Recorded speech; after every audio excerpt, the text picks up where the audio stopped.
All right. So we had started talking yesterday on the reasons for the retrogression. A very easy way to understand retrogression is decline. When you see something declining, you call it retrogression. Another term we used yesterday was structural retrogression. So that is what I'll teach you today to begin with. That when the retrogression is in the structure of the events that are happening, as in when the market competition becomes worse, when the performance of your important units like public sector becomes worse, that is called structural retrogression. All right. Now, when we talk structural retrogression, yesterday we started talking and we talked about how one reason was public sector not performing that well. We'll talk about the second. I didn't make you write anything after that, right? So we talk about the second reason then.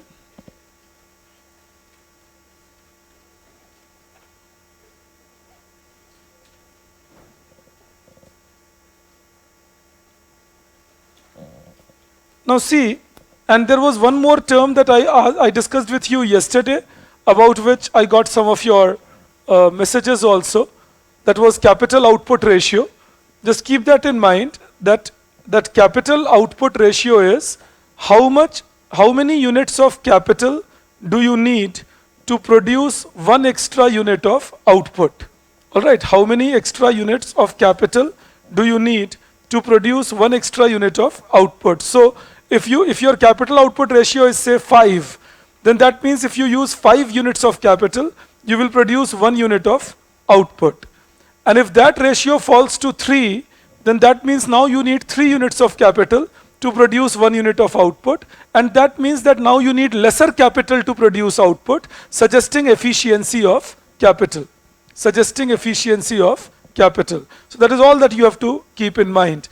So any economy, if the capital output ratio is small or less, then it signifies, if the capital output ratio is less, it signifies that we have efficiency of capital which is rising. All right, that is how we have to keep things again. Now, we continue with the discussion we were doing. There was one more thing that might have come to your mind. I deliberately did not go into the discussion on per capita income growth yesterday.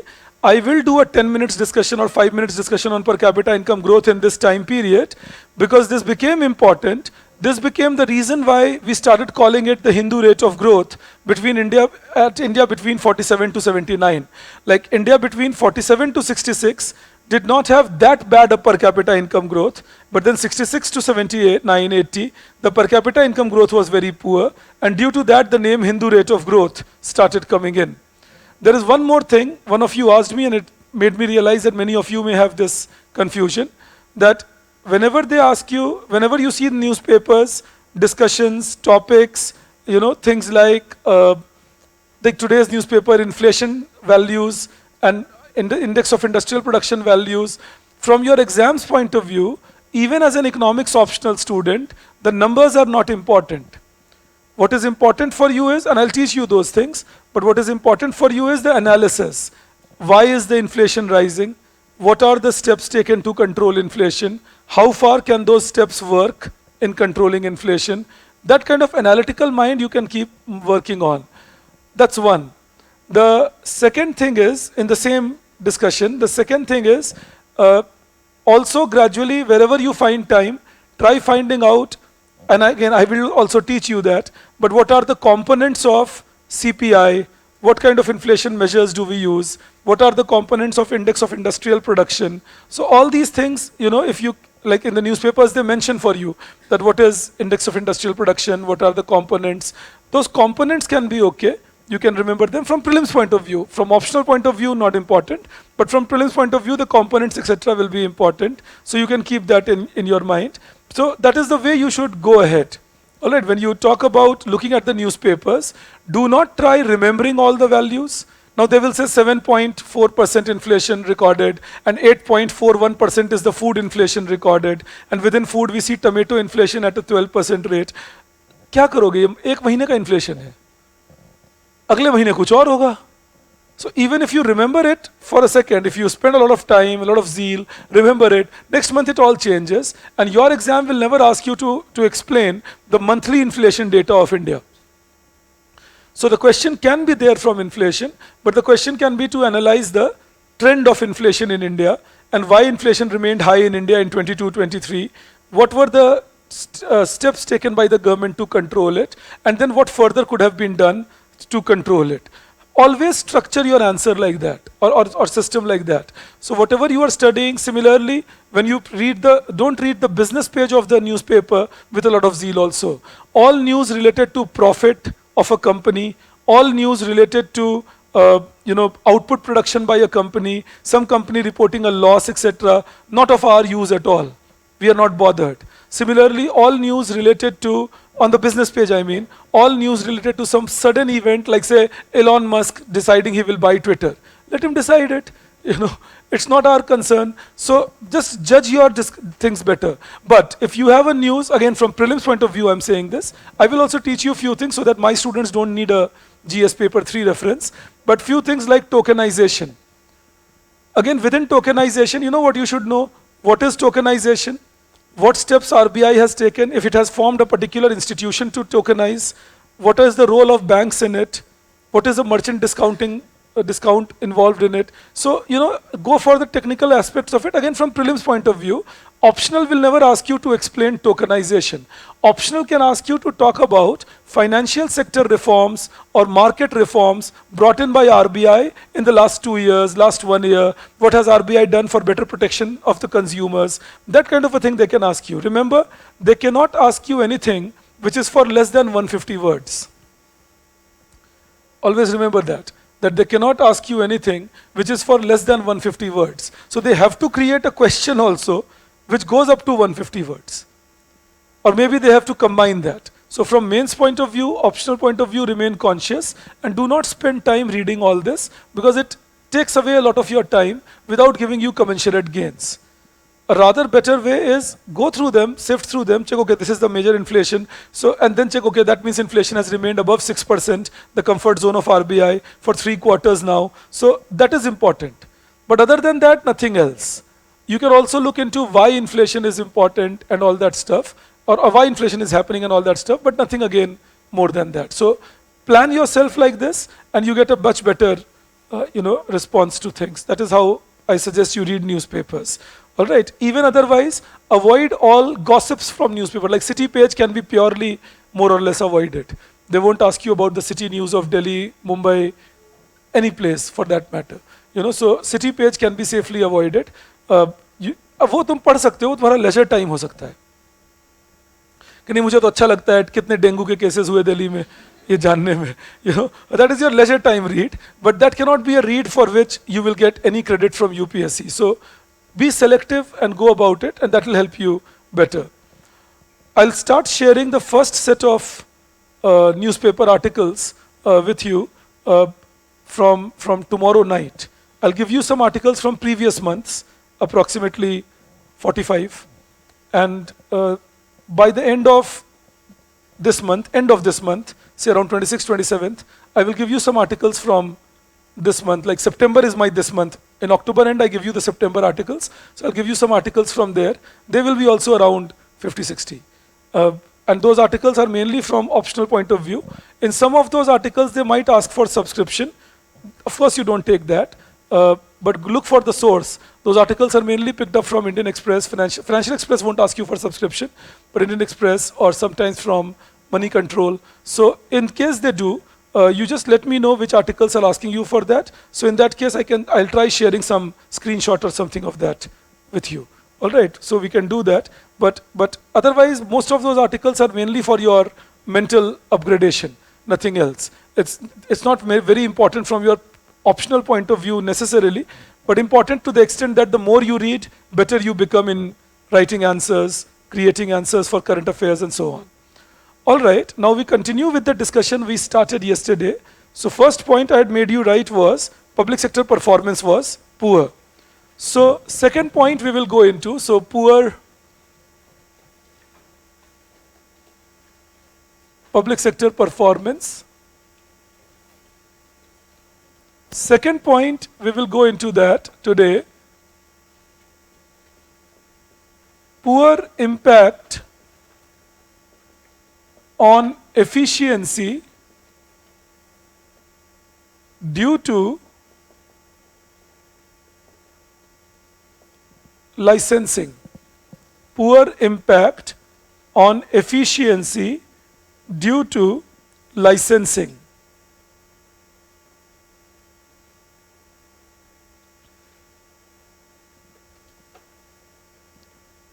Now see, when we talk about poor impact of, and just one more thing before I go ahead, for heaven's sake, don't read any all other newspapers for just because you are an economics optional student. Don't read magazines like EPW. Don't, I'm saying. I hope I'm clear on that. Don't read those. You have decentralized all that to me. That is why I have taken all that money from you. तो वो मेरा काम है अब. आप चिंता बिल्कुल मत करिए, मैं काम ठीक से करता हूँ. But I read all these booklets, I read these other newspapers. I have a very large repertoire of my reading. Reading is my leisure time, to be honest to you. जब मैं बहुत थक जाता हूँ तो रीड करना मुझे अच्छा लगता है, वो मुझे थोड़ा ईज आउट कर देता है.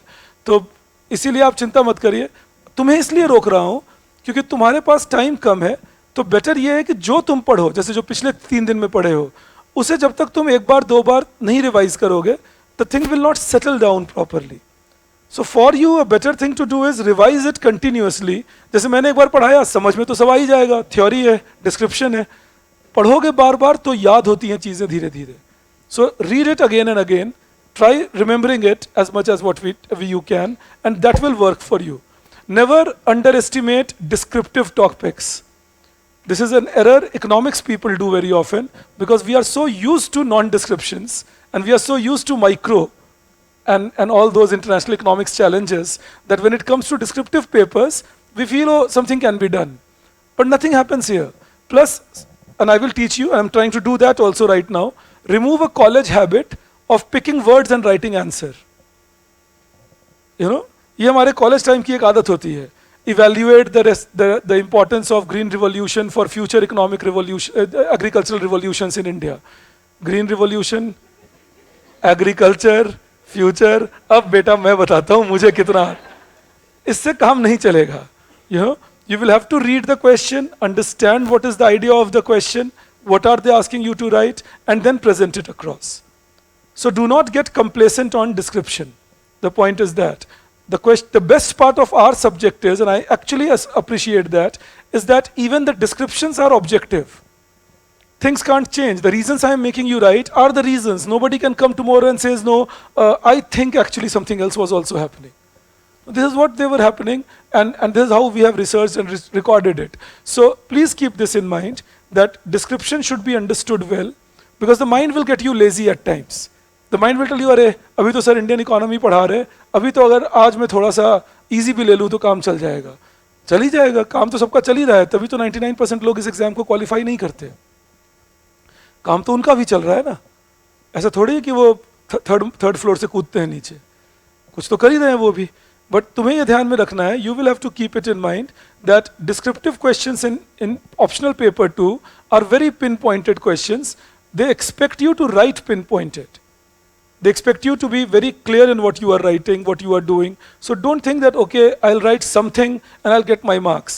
You know what is the basic difference there? ये micro और Indian economy का difference वैसा ही है जैसा maths में और English में फर्क होता था 12th में. Before a maths exam, everybody will have butterflies in stomach.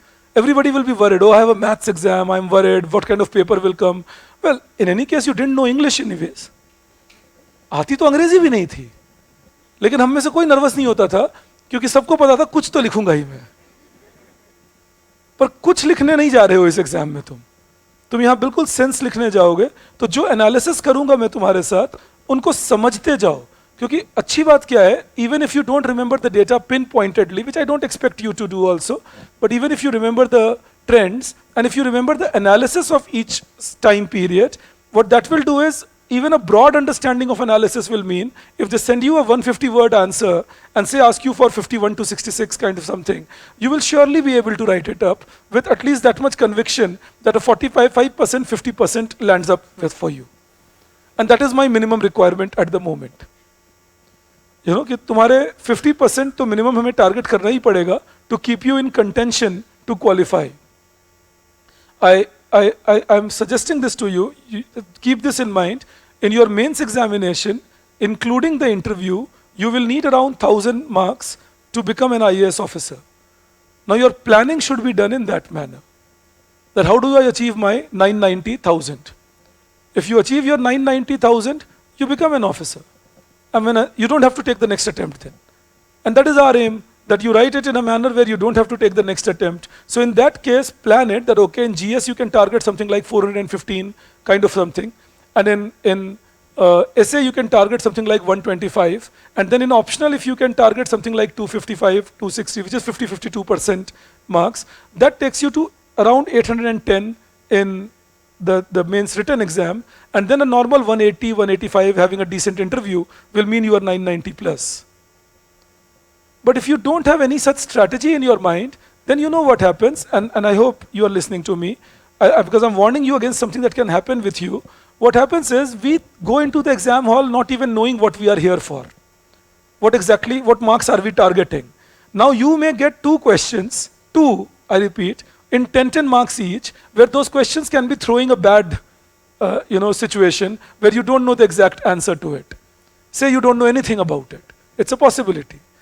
Now the mind starts panicking.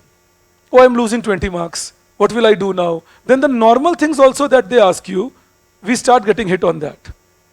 एक बार माइंड पैनिक मोड में आ गया ना, फिर तुमसे नॉर्मल बात भी पूछेंगे अगर, कूर्नो मॉडल कौन था कूर्नो फिर हम उस पर भी गुस्सा होने लगते हैं. So that is what I want you to warn you against. Keep your mind in control, and I'll teach you. And today is the beginning point of teaching you that by informing you about it. Delhi University, if you have been there, if you are a student of Delhi University, they used to play on that exactly in your examination, that they would deliberately ask you the first couple of questions that were bad. And they will shake you up.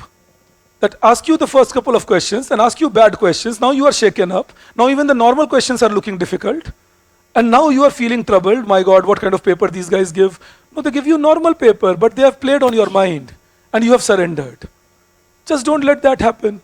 UPSC does the same. They will give you 10, 20 marks of question where you will feel, my God, what kind of question is this? But imagine, and I have a student who he's an IRS officer now. He's again written an improvemental revenue service में है, राघव नाम है उनका. 220 marks का attempt किया था उन्होंने, मुझे अच्छी तरह से याद है, वो बता रहे थे. He attempted 220 marks of paper in paper 1. He said that, sir, I didn't know what to do, but 220 I knew well. So I said, all right, whatever it is, since I have reached the mains exam, why should I let it go far? And I had a decent GS paper, so I thought, let's do whatever we can here. And he scored a 154 out of that 220, in his paper 1. Because that is our subject. You get the numericals right, or you get the theory right, you make the description correct, graph सही बना दो, answer सही लिख दो, कहाँ number कितना काट लेंगे? 65-70% दे देंगे, 60% दे देंगे. So even if you score 138, 130 out of 230, assuming you don't know 20 marks, and you score a 130 out of 230, let's assume even that will, and in both the papers, still you are at 260, well in contention to qualify this exam. Now I'm not saying necessarily that is going to happen to you. मैं ये नहीं कह रहा हूँ कि ऐसा होने ही वाला है. इस साल जैसा पेपर अगर आता है तो बिल्कुल कुछ नहीं होगा. It was a very nice paper and people could attempt it very well. I'm only saying, but UPSC does these things to you. They deliberately do to test how good you are in answering questions which will need an answer to be fabricated at that point only. That is what they do. Relevance of renewable energy in India's development process. अब ये तुम्हें वहां सोच के सारे points लिखने हैं, क्या क्या सीखे हो. So that is what I'm saying. So remain in control of that. Please remember that you don't have to worry. In our subject, it's all objectified. So even in paper 2, I've seen people scoring. Like last year, I had a student, Akshita. She scored 164 out of 250. It's another matter. Unfortunately, she still didn't qualify. She had a very bad GS 4. So that created a problem. But 164 on 250 is exceptionally high. But that means they're giving these marks. My point is that.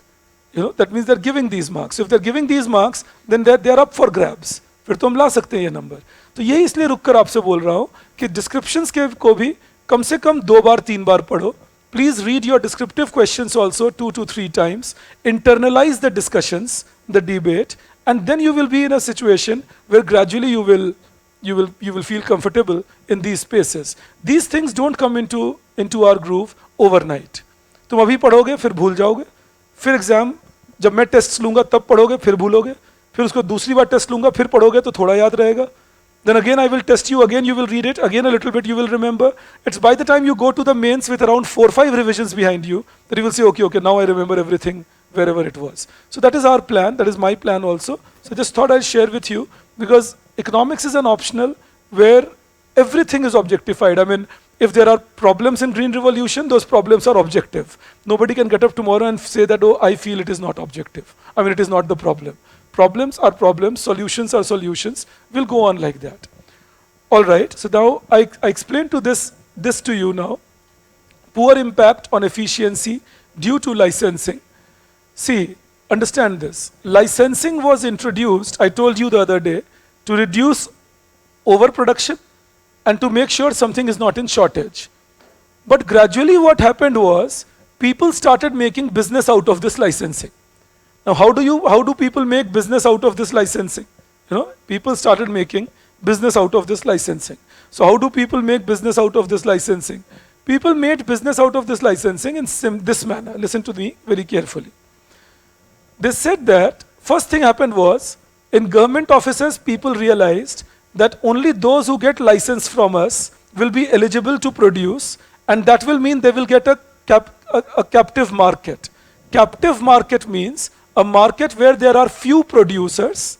Captive market will mean a market where there are few producers or less producers, and consumers are bound to purchase from them. All right. So licensing started creating that, a captive market. This was one negative impact of licensing, that there were few or less producers. I'm sure you would have read it in economic literature sometime or the other, that it was a producer's market. It became a producer's market, that producers will choose what they want to do. Competition was compromised. So it will be producers who would choose. Now think, if I have to give a license and 5, 10, 15 among you are vying for that license, and you know that once you get the license, your job is easy, because that will mean you will get a captive market where consumers will buy only from you. So few or less producers, which forces consumers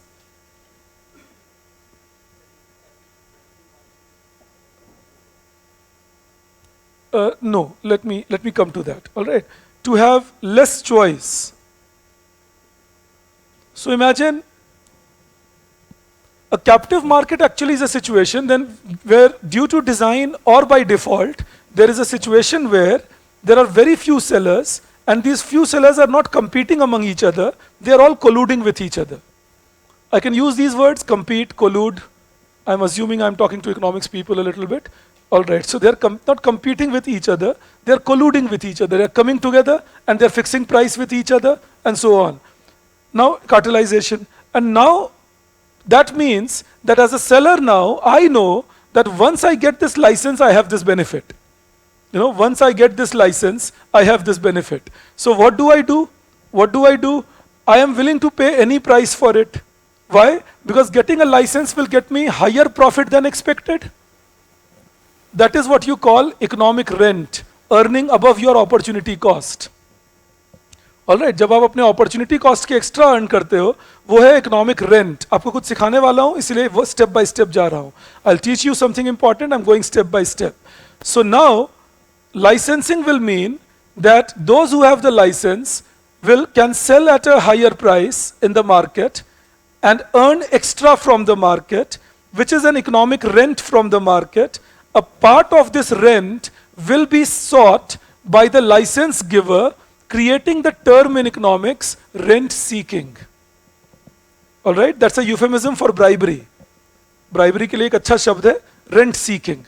तो ये rent seeking word यहीं से आया. That if I give you the license then you have the exclusive right to produce, or few of you have the exclusive right to produce. Now I know that you can earn higher from the market because I am giving you the rent. So if you can earn higher from the market because I am giving you the rent, that is where rent seeking begins. That now I will say that all right, you can earn higher from the market, why don't you give me a part of it? So that is where rent seeking happens. आपको मैं उसका एक आसान तरीका बताता हूँ जिससे आप समझ जाओगे. हमारे देश में जब आप परमिशंस लेने जाते हो, ये आज भी ट्रू है, it's true even today, when you go to seek permissions in our country, sometimes people ask for bribes. When you tell them, why are you asking me for bribe? They tell you that, oh, you will also earn so much after getting this permission and setting up your business. So we are not asking for bribe, we are just asking for our felicitation fee. You understand that? So this is rent seeking, and rent seeking activities develop in a captive market. So one problem is that it will create a captive market, and the captive market creates two things: rent seeking, that is bribery, and that's inefficient, because now license will not be given on the basis of who is the more efficient one. License will be given on the basis of who could bribe the people. And second is, it will result in higher price, lesser quality, and poor cost efficiency due to lack of competition.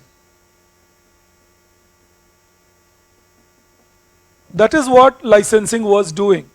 It was leading to higher price, lesser quality, and poor cost efficiency due to lack of competition. Because captive market will mean competition is lesser. All right, captive market will mean that competition is lesser. Now remember, when we say captive market, do not confuse it with markets like oligopoly or markets like monopolistic competition. Captive market means where producer has complete control. Now you'll say, no sir, but then oligopoly producers have complete control. What is a duopoly? It's a part of oligopoly. Duopoly is where two firms operate. Oligopoly is where few firms operate. So duopoly is a part of oligopoly. All right. If I say duopoly, what comes to your mind? No, that's cool. But some kind of firms that come to your mind? Jio and Airtel. All right. Something else? Okay, great. Coca-Cola and Pepsi. And Coca-Cola and Pepsi have been competing with each other for close to 50 odd years now. More than that. Similarly, Jio and Airtel are competing in India for 5-6 years. Is that possible for them? Understand this. If you have a market system where there is a regulatory authority, then it is not possible for cartel to develop even if it is an oligopoly. Please understand that. It is more about what kind of administration your system has, which decides whether it can cartelize or will allow cartelization or not allow cartelization. Please be very careful on that. You know, that it is the system that you create. Pepsi and Coke have been competing with each other, and the price of cola has remained much below what an actual cartel could have created. Similarly, Jio and Airtel are competing with each other. The price of telephone services in India are one of the lowest in the world, if not the lowest. Among major economies, it's surely the lowest. And you know, newspapers can say things. Newspapers can tell you that Jio is trying to monopolize India and so on. But share of Airtel, even now in Indian telephone market, is 42%. Share of Jio is 31%. You know, Vodafone Idea has 16%, and 10% is BSNL. I have removed the decimal, so it's not adding up to 100, but that is how it is. So in that case, still Vodafone Idea is not a gone case in India. They're still controlling 16% of the market. And Airtel and Jio are competing quite fervently in this 42-31 syndrome.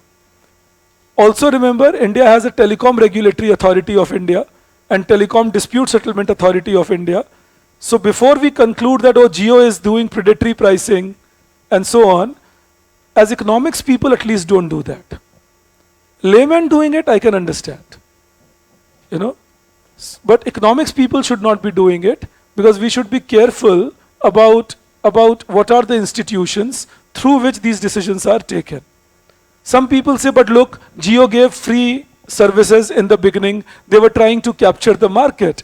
Now again, as students of economics, you should know that that is a normal market practice to enter the market, distribute free samples to capture the market. Who doesn't do that? You know, please understand this. One way or the other, everybody is doing it in every market. So it's a very standard market practice. That if I've entered a new market, I'll say, all right, look, I'll distribute these things for free. TRAI questioned Jio regarding this on the complaint by Airtel. Airtel made a complaint that Jio is trying to control the market through wrong means. TRAI put a question mark on Jio.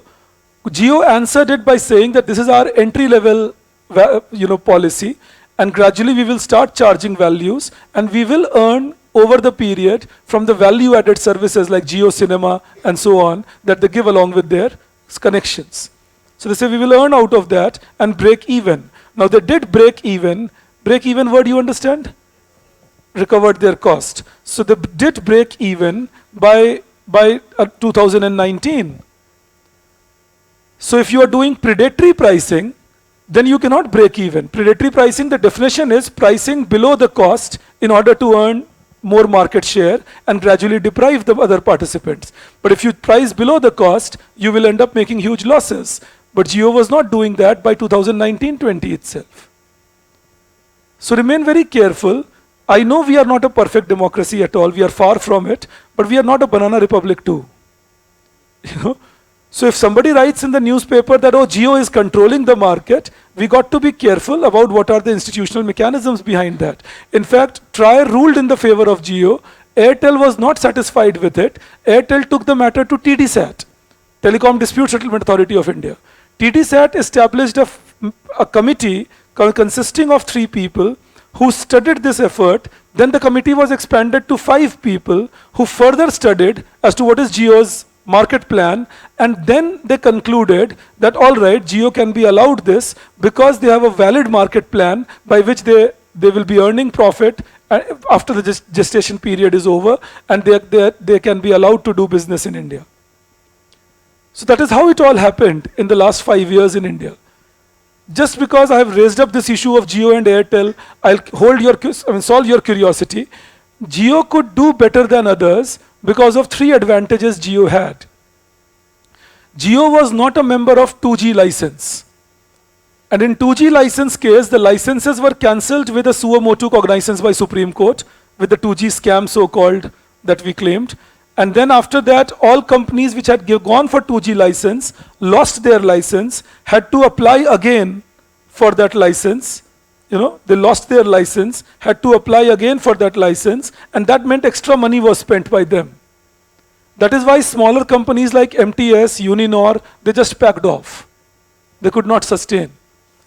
The second benefit with Jio was they did not apply for 3G.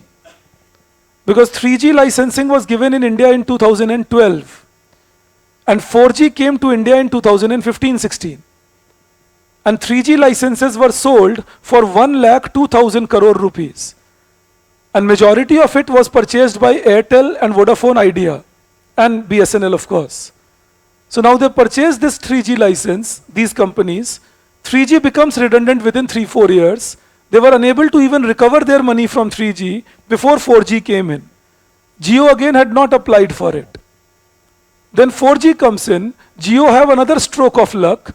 With the introduction of 4G, the smartphones and the app service providers had upgraded themselves to the extent, because Jio did not have the voice telephony rights in India. They didn't have it. Jio जो थे, उनके पास voice telephony का right नहीं था जब वो enter किए थे. All right, they gradually got it by taking over RDAG, the Reliance Telecom, which was a part of Reliance Dhirubhai Ambani Group. Anil Ambani Group. So Reliance Telecom did badly, and Jio took over Reliance Telecom, and Reliance Telecom had the voice telephony rights. In the meantime, Jio was also lucky because even without voice telephony, their subscribers started picking them up because WhatsApp and Messenger kind of apps, they had started giving versions where you could now talk on them apart from messaging. So many people started picking it up. That okay, we can talk for free. You understand that because Jio was giving free service. So the subscriber base started picking up due to that, and since they had applied only for 4G license, their fixed cost endeavor was less, and they could penetrate the market. Jio was also in a sense lucky, in a sense that Airtel and Vodafone Idea or even BSNL, in order to recover their costs of 2G losses and 3G losses, were putting the data charge at a very high rate. I mean, I'm sure you guys are adult enough to recall that 6 years back, data charges in India would be something like 457 rupees for 2 GB per month. Now these data charges were taken by Airtel or Vodafone Idea to recover higher money from consumers. Even there used to be a subscription, I'm sure you would recall, 88 messages for 100 rupees kind of something, or 100 messages for 88 rupees or 27 rupees, while one messaging costs less than 0.002 paise.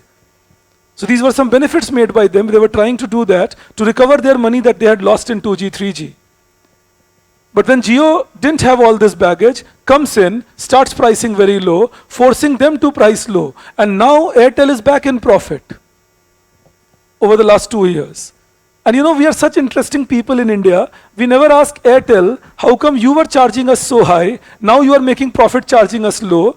We rather say Jio is such a bad thing, it reduced prices in India. It's pretty interesting. It's like somebody tries, and Jio is no saint. No doubt about Reliance it's not that Reliance is all clean and they're very saintly people and they don't do anything wrong. I'm only trying to tell you that believe the institutions we have created. Otherwise, your answer sheet, if it reflects lack of belief in the institutions created by the government and you plan to join the same government, that's mental contradiction. Judiciary मेरी बिकी हुई है, सरकार बिकी हुई है, सब अदानी अंबानी चला रहे हैं और मैं उसी सिस्टम को ज्वाइन करना चाहता हूं. कमाल के लोग हो भाई.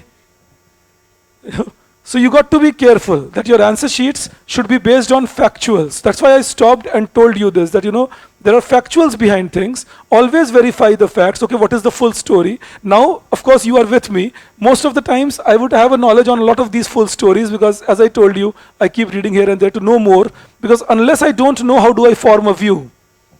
So I will form a view only by knowing, but I will know only if I read and go into details, check the papers, and so on. Otherwise, it's convenient, it's lazy to read an article. Article claims, oh look, Ambani's control Jio and Ambani's control the government. That way Jio has controlled the government and now Jio is doing predatory pricing. India will become a monopoly. Gradually consumers are under threat. What rubbish. India becomes a monopoly implies that Telecom Regulatory Authority of India is non-existent. I mean, when has that happened? The important point to remember is that we have not seen that happening in India. The regulatory institutions have done decent in our country. And believe me, you guys will be joining the government hopefully. You will realize it firsthand how difficult it is to work in the government. There are wonderful people working in it. Unfortunately, they are working so much under the radar, or fortunately, rather, that their news doesn't come to the paper. कोई आप देखते कोई तो होंगे जो system चला रहे होंगे जिसके वजह से एक ट्रैफिक पुलिस मिलते हैं आपको, हेल्पलाइंस मिलती हैं सरकार की, तो ये सरकार कर रहे हैं. Police takes bribe, all of us see that, but police is working hard and constables are working 14 hours in a day. That also has to be seen. Then you have a balanced view. Otherwise you will become skeptical. And I'm always worried because you read the Hindu, you know, and I don't want you to be skeptical because I want you to think better because your answer sheet will be understood by your examiner. So I hope on Geo some clarity you have on telecom, and then telecom sector in India I will teach you when I'm teaching you infrastructure in India after 1991. I will definitely teach you a lot of things on telecom sector in India. But remember that साथ में जब कोई ये बोलते हैं कि सरकार जियो को प्रमोट कर रही है, तो सरकार ने तो वोडाफोन आइडिया में 35% स्टेक ले लिया उनके ड्यूज को माफ करने के लिए. Vodafone Idea had a 14,000 crore dues with the government because of the annual gross revenue. And government took over that due and said, okay, we will take over your 35% equity. तब तो सिर्फ अदानी अंबानी की सरकार नहीं है, बिड़ला की भी सरकार है ये. And then the government sells Air India is sold to Tatas, and Tatas already had Air Asia as well as Vistara. Tata की भी सरकार है ये. हे भगवान, कैसे बिके हुए देश में हूं मैं. So be very careful. Let's not be skeptic and find faults everywhere. Let's try understanding what is the logic of doing things and how things are going, and then we can have it. Again, I'm not saying that government is all pure and there is no problem in the system and things are all without corruption. No. It's all there. But sometimes not to the extent as to what people would like us to imagine.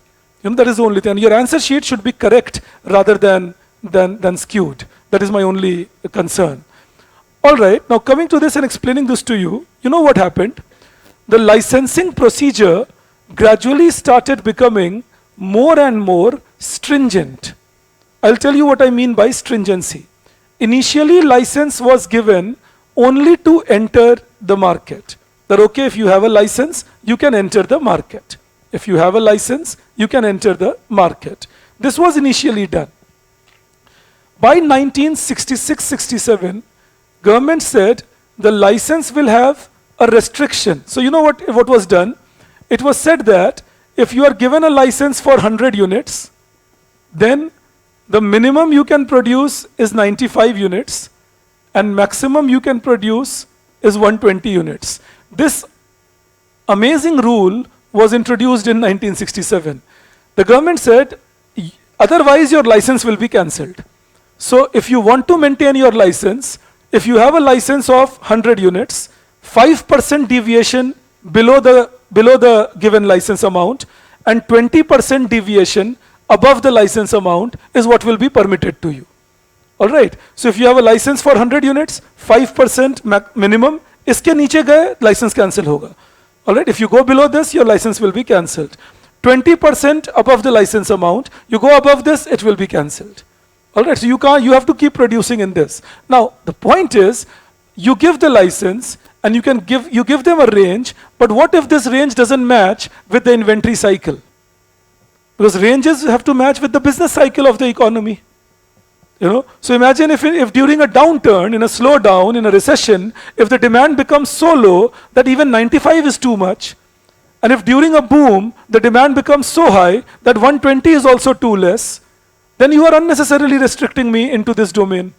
And the problem with this used to be, they would fix it once and forget it for 10-15 years. Not realizing that life changes every couple of years. So this was a problem part that licensing started giving, that now what will the producers do? What the producers will do is, they will produce more, not report it to the government officially, sell it in the black market, and maybe maintain a shortage in the white market. That they will deliberately make sure that they are producing not much. So the point was, they will try managing this cycle rather than actually managing the real business cycle. Producers का दिमाग में रहता था, अच्छा मेरे paper पे ये 95 के नीचे नहीं दिखना चाहिए और मेरे पेपर पे 120 के ऊपर नहीं दिखना चाहिए. तो बहुत लोगों ने क्या किया था, I'll just speak in English. So the producers will think that on paper it should not look less than 95, and on paper it should not look more than 120. So what many had done in the process was they would create shell companies, that is companies which would be actually not doing much but will be used to manage these inventories. They would create companies in Benami transactions, that another company of mine only but not in my name, where I can siphon out some extra production or bring in some extra production from there and so on. Now that was not healthy. You don't run an economy doing all that. You need to give your producers some freedom to operate. It didn't only end here. So now government was choosing who will produce, and government was choosing how much will you produce. That was the second challenge. And now the third challenge was also the government by 1970s was choosing whether you are allowed to exit or not. I will teach you exit laws in India separately. That is on the Insolvency and Bankruptcy Act and all, when it will happen. But exiting was a problem now in India. If your firm was doing badly and you wanted to exit, the government won't let you exit. The government will say take permissions, and then there will be multiple permissions and 10 to 12 years of resolution time. Now imagine if I am an honest producer, a scrupulous producer, by some genuine mistakes my firm is making a loss. I want to exit the industry, recover my capital. मैं बेचकर सब कुछ कहता हूँ, मेरा capital बेचता हूँ, industry बाहर निकलता हूँ, कुछ नया बिजनेस करूंगा. I want to exit my industry, recover my capital, and leave the market. But then the government says you cannot leave the market unless we don't permit you to. Now I have to pay my workers. My losses keep accumulating. I have to pay my creditors. I'm not able to pay, I'm defaulting.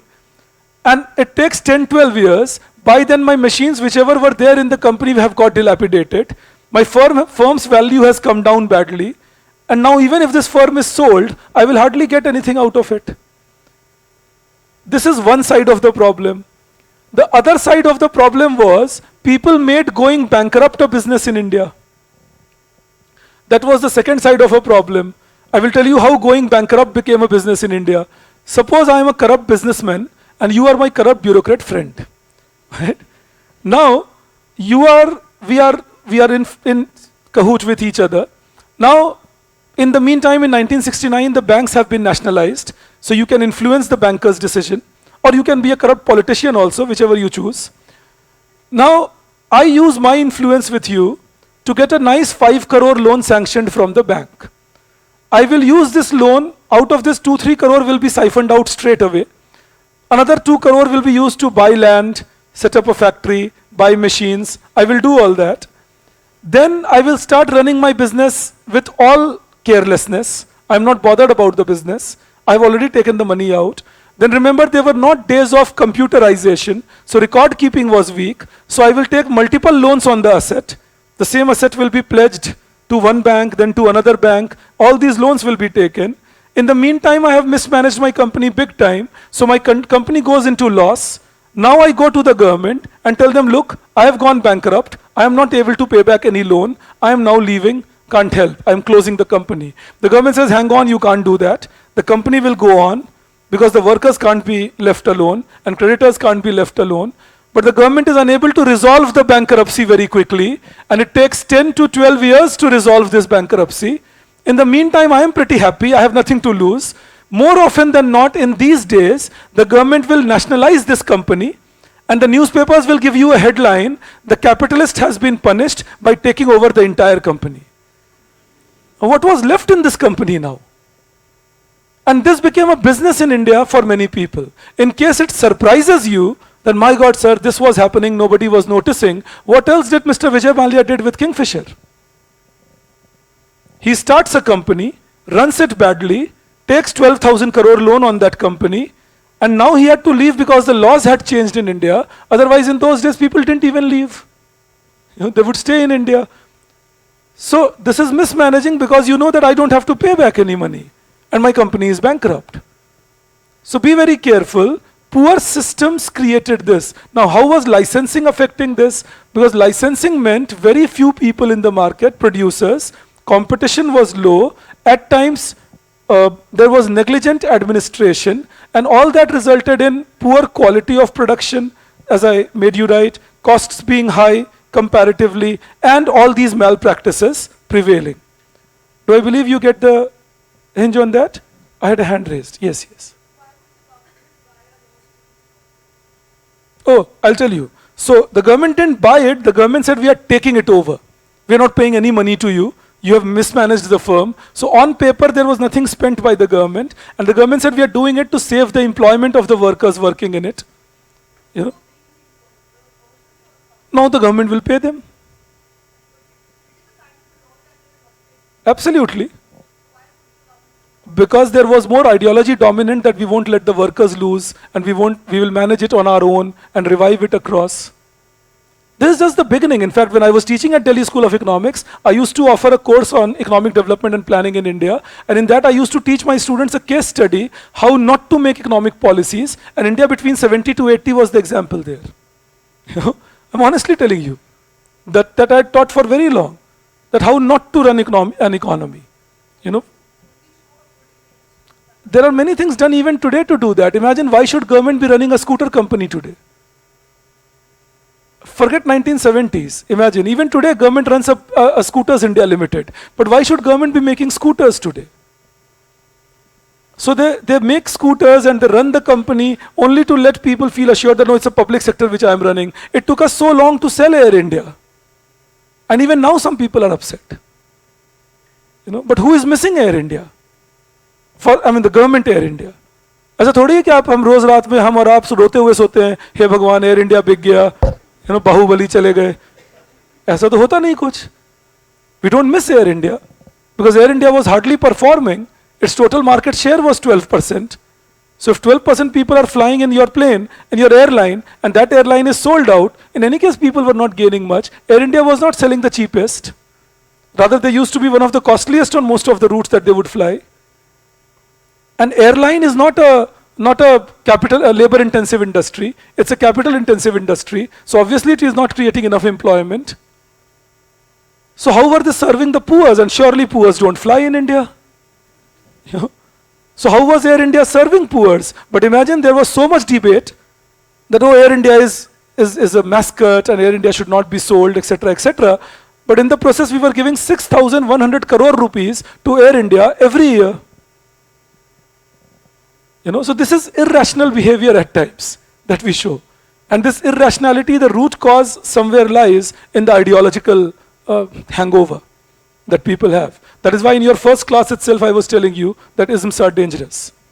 You know, socialism, capitalism, liberalism. You follow an ism, you will land up finally with dogmatism. Because you will be busy proving your ism rather than questioning that whether what I am thinking is correct or not. अब तो तुमने पक्का ही कर लिया ना, अब तुम ये क्वेश्चन थोड़ी करोगे सही या गलत, तो सही तो तुमने डिसाइड ही कर लिया. You know? तो मैंने पहली क्लास में भी आपको कहा था, तो फिर हाइपोथेसिस टेस्टिंग तो बेकार ही करते हैं हम. वो तो बेकार स्टैटिस्टिक्स में टूल बना. हमने तो डिसाइड ही कर लिया क्या सही है. कभी कभी तो टीचर्स आपको ऐसे पढ़ाते हैं हाइपोथेसिस टेस्टिंग, मुझे वो आश्चर्य लगता है. जो तुम्हें प्रूफ करना है वो नल हाइपोथेसिस. ये कैसी बात हुई? मुझे क्या पता मुझे क्या प्रूफ करना है? I don't know what I have got to proof. You know, so sometimes we are told this language. Whatever you have to judge, whatever you have to prove, take that as. I don't have to prove anything, otherwise I wouldn't have been doing hypothesis testing. So that shows unscientific endeavor that we run with. So please be very careful. When we talk of this era will give you many surprises. I've just started with that there were irrational practices done, sometimes just to make sure that the public image remains intact, and also because of the belief system. I repeat, many people had the belief, no, it will work. It's not working now, but it will work over a period. Now, over a period has no explanation, no? Demonetization will work in the long run. Now, long run is undefined. You don't know. So, demonetization will work in the long run. कोई बाद में बात करेंगे तो बोला नहीं हुआ तो हो गया अब सब कुछ. The track is already changing, don't forget. We started with corruption as the prime factor for demonetization. Now we have made it digitalization. That actually the purpose was to digitalize. And people who support demonetization, especially people who love the government a lot, would say this also. Yeah, the purpose was to digitalize. देखो इतना digitalization हुआ देश में, तुम्हें दिखता नहीं है क्या? But demonetization का purpose तो digitalization नहीं था. On the speech on 8th November, the Prime Minister never said digitalization. He kept talking corruption and black money. But black money doesn't go away from India. And if digitalization was the requirement of demonetization, then that should have been said. But that way we will say a good COVID happened, it digitalized education. See how many people are studying with me here. Online. ये COVID से हो गया, तो इसका ये मतलब थोड़ी COVID ले आए. You understand that? You know, so we got to be prudent while judging policies. Many of you have already heard me saying all this, but I'll again say every policy will have benefits and costs. Always judge costs and benefits. If the benefits are higher than cost, follow the policy. If the costs are higher than benefits, don't do it. Unfortunately, we were not doing this judgment here. Every policy has that. I cut my legs, I will reduce my weight. You know? That doesn't mean I go ahead and cut it. You know, so please be careful there that every policy will have its pros and cons. Let's not debate policies one-sided. अरे नहीं, अभी मैंने बोला demonetization. अभी आप देखना जिनको भी बहुत पसंद होंगे सरकार, वो शुरू हो जाएंगे अपने इंटरनली तुम शुरू हो चुके होगे. You know, नहीं फिर भी ऐसी बात थोड़ी है, हुआ तो है कुछ तो हुआ. You know, that is my point. That you know, be careful. The policies can be good, bad, but if they have come bad, recognize them so that we don't repeat them at least. You know, that is the point. Unfortunately, I will repeat again, it was not happening in this time period. Now, I'm just giving you a small write-up on this, a very small write-up. I'm expecting that you're writing all this up. I assume that whatever I write on the board, you take that. All right, yes, because if assumptions fail, then models collapse. So, you know, this is my assumption, that you're writing it down. All right, then you just write below this, you please write, the policy of licensing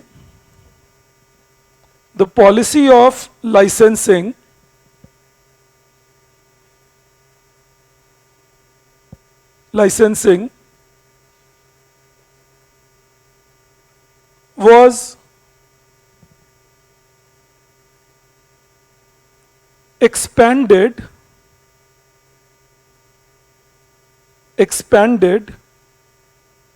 to include not only entry to the market,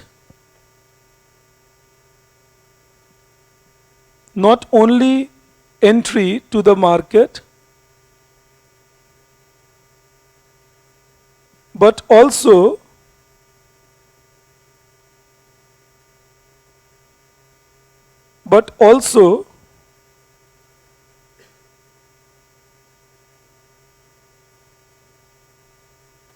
expansion or contraction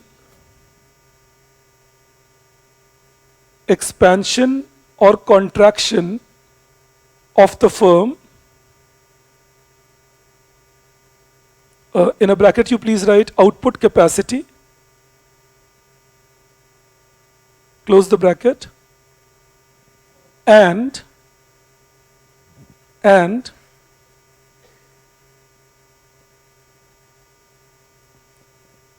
even exit of the firm from the market. Exit of the firm from the market.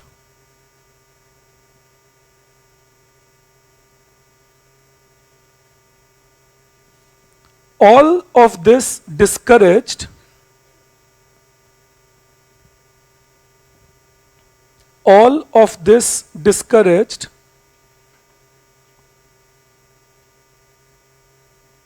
the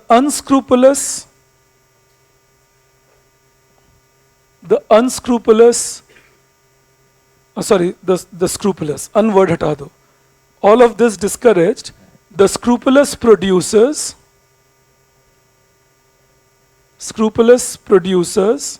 and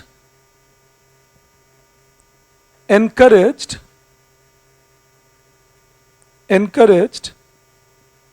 less honest businessmen to enter the market.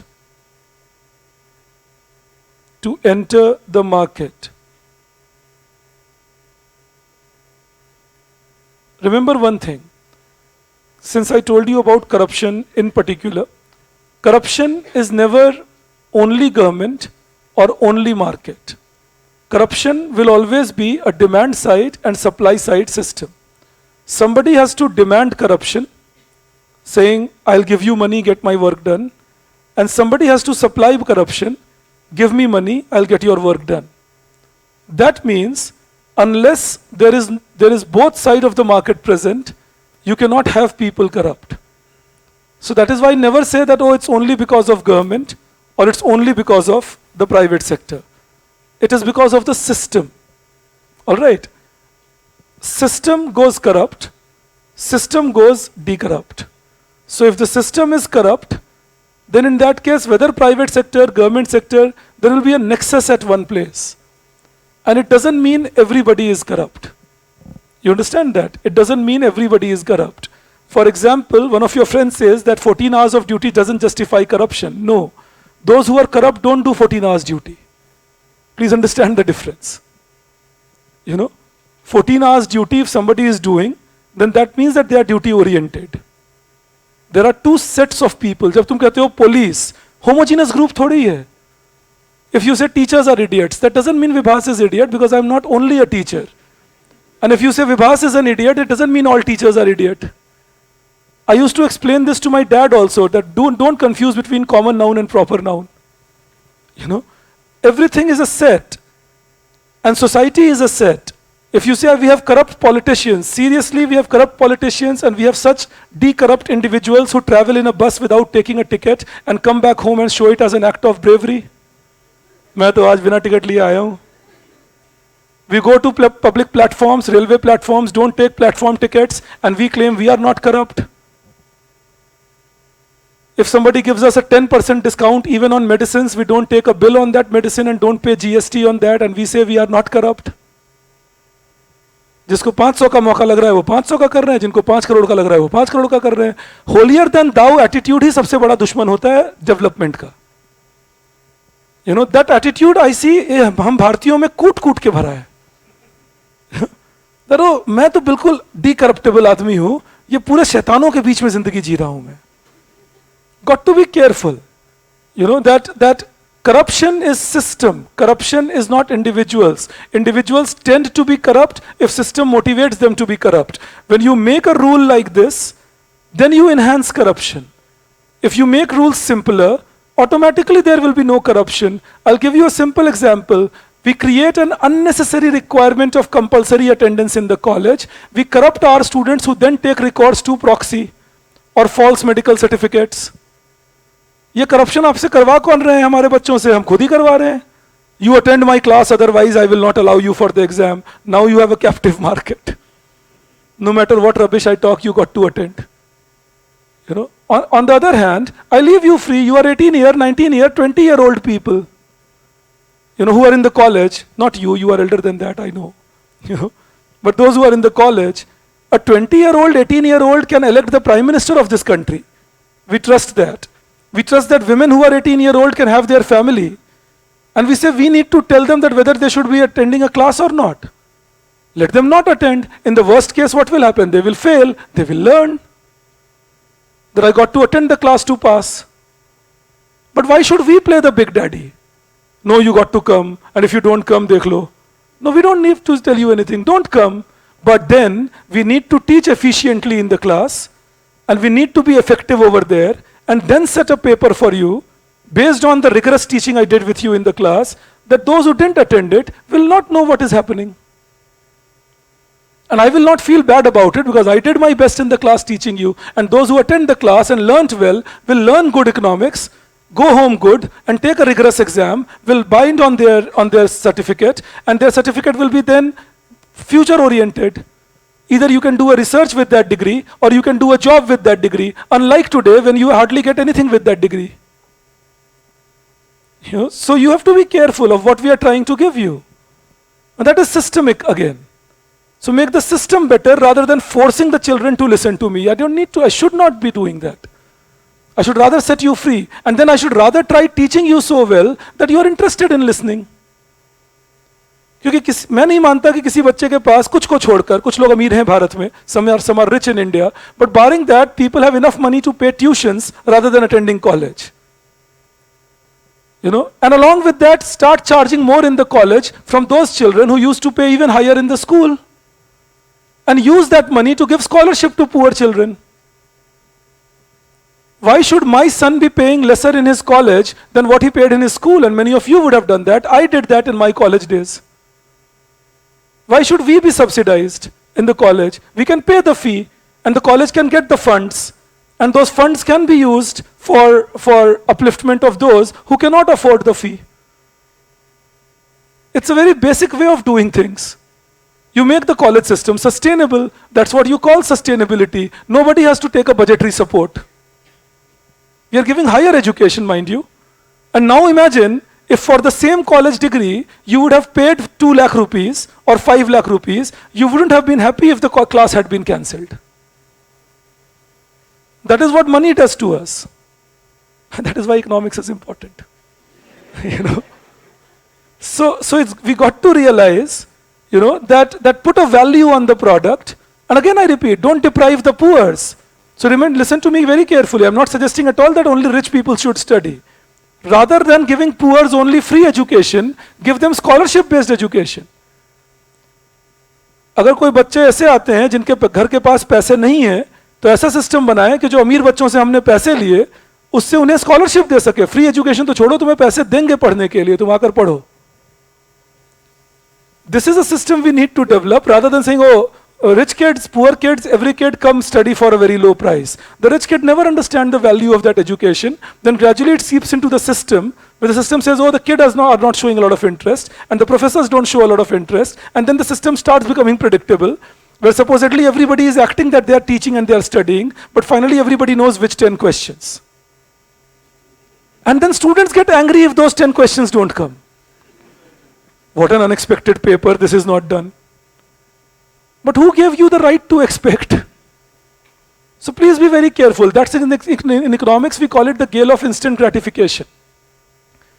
That you can have instant gratification thinking, oh, I am gaining only 10 questions, but you have a huge long-term loss because the subject for which you enrolled, you didn't know about it. Now how do you upgrade yourself? Because finally the market will value at you on your upgradation. So again, I was just telling you that this is systemic. Please keep in mind, it's not private or government.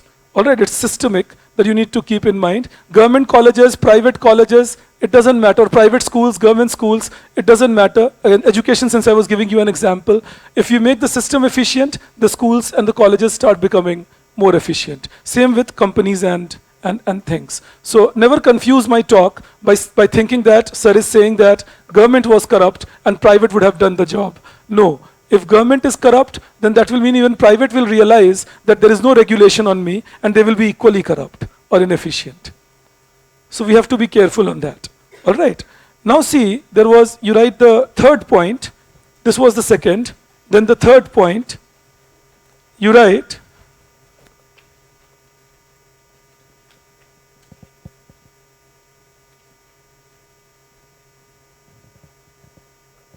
third point,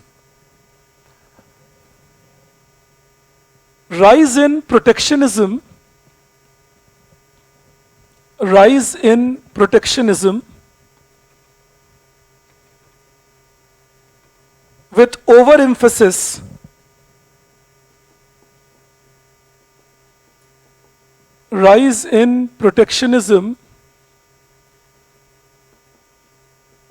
with overemphasis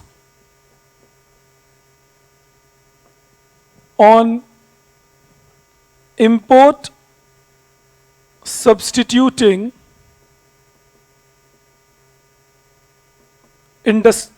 industrialization.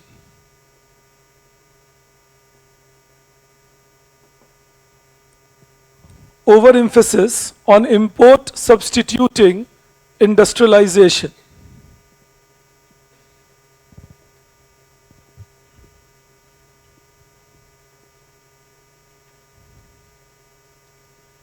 All right, see, understand this.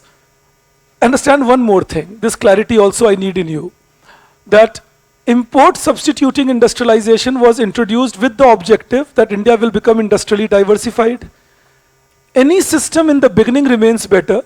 Gradually what happens over 10-15 years, if you don't let the system evolve, then the morass starts setting in.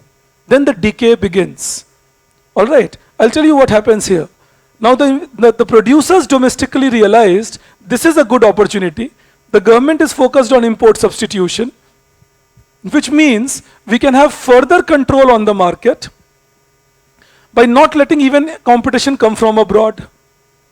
And so import substituting policies were propagated. So what was done, you understand this first and I'll make you write it. The import duties were raised tremendously. the average import duty in India in 1970s was 400%. You know, import duty on things like gold was 400%. On automobile, it was 1100%. You know, this was, I can believe all of you understand import duty, right? And import duty, tariff, or customs duty, they all mean the same. Now, so import duty increased by, increased to 400%, automobile kind of thing 1100%. Not only that, then there was quantitative restriction. Quantitative restriction on 8,000 products in India. Quantitative restriction means you cannot import this product, there is a complete ban. Now, what does it do? It makes smuggling an industry. Because when people will realize that there is a demand for a certain type of commodity, and you are not letting it come in, or when that can be any consumer or intermediate good product, or when people will realize, the second option in that, the people will realize that if I can smuggle this commodity into the country, I can make a clean 400% profit by not paying the duty. People start organizing smuggling after that. They will bribe the police, they will bribe the system, they will hire people, they won't even do it themselves, they will run companies which will do all this, and it all became systemic in India, driving the underworld. Second problem, you understand the smuggling aspect? Second problem that you will see, due to this high import duty and all, was that raw materials were not timely available. We had a very amazing rule. The government said, if you want to import a raw material, you will have to first prove that the same thing is not produced in India. Now, the point is, the same thing can be produced in India, but what if the quality is different? Rather, the quality is bad. Now you're depriving me of importing a good quality, which will mean we are deprived of producing a good quality output also. Acha, that is one problem. Another problem was that sometimes the producers could prove that this commodity is not produced in India, but it would take them 8 months, 10 months, 12 months of moving across different ministries to be able to prove this, and in the meantime, the demand had gone away, for which they needed the raw material. So it took away the dynamism from the economy. The point is that the dynamic changes, fast decision making, it got delayed over the process, further making Indian industries inefficient, costlier, and technologically backward. Do I believe you understand this? I'm just giving you a small write-up on this. Please take that. You write,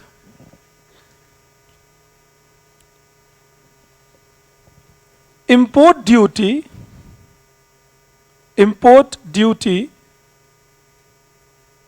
was continuously increased. Import duty was continuously increased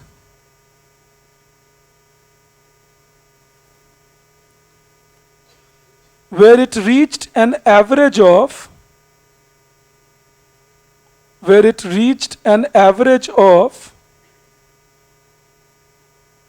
400%, with highest import duty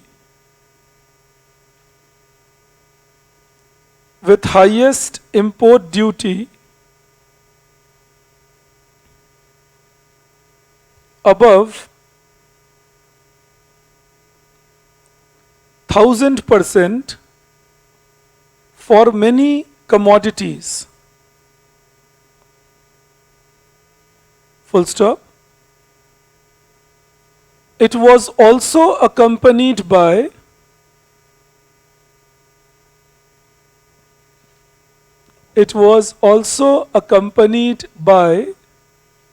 quantitative restrictions,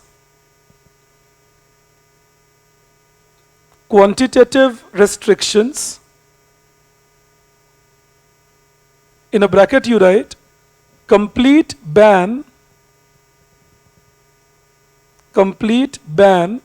or provision of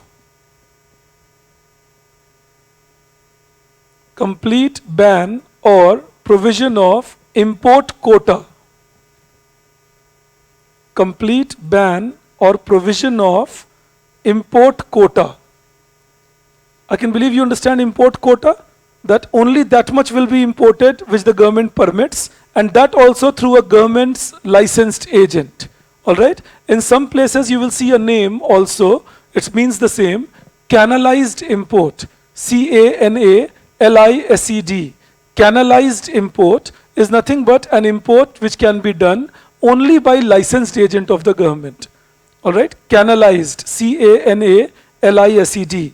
So a canalized import is also an import that can be done only by a licensed agent of the government. All right, you please continue in that. So you right, import quota, close the bracket. Import quota was imposed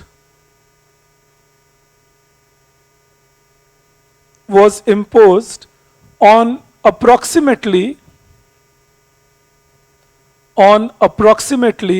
8,000 commodities, 8,000 commodities in India.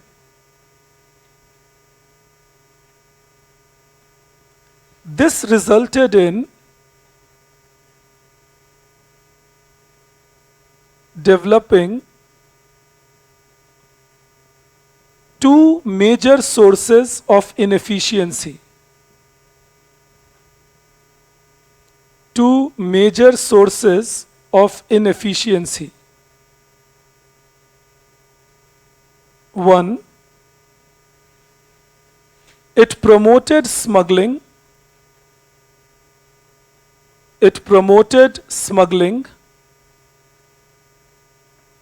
that led to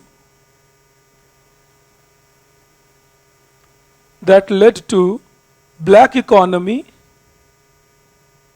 It promoted smuggling that led to black economy and loss of revenue for the government. Loss of revenue for the government. And second, it resulted in depriving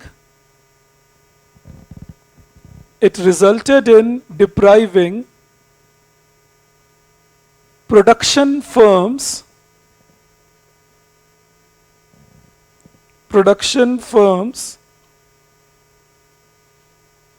of source of raw material,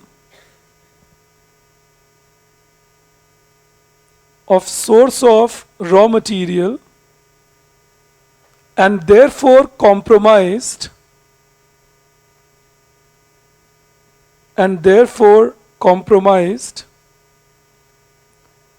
quality of production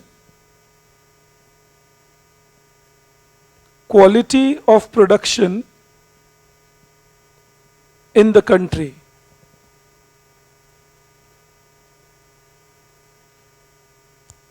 Change the paragraph and write one more thing. An added factor was that protectionism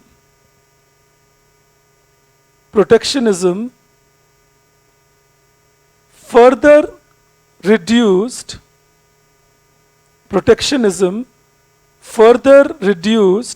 competitiveness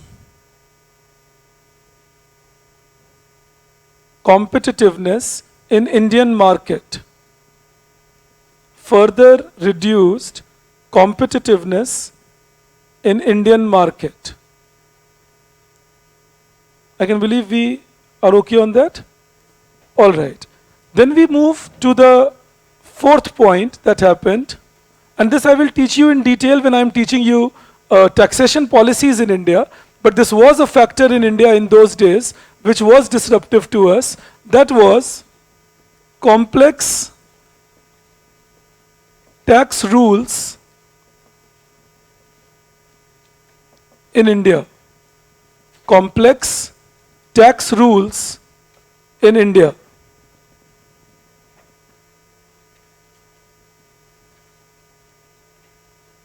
Yes, you can say that, Parul. Now, when we say complex tax rules in India, it works like this. Understand that. the complexity of tax rules were in three forms. One was that there were multiple taxation points. So there will be 30 types of indirect tax rates. All right?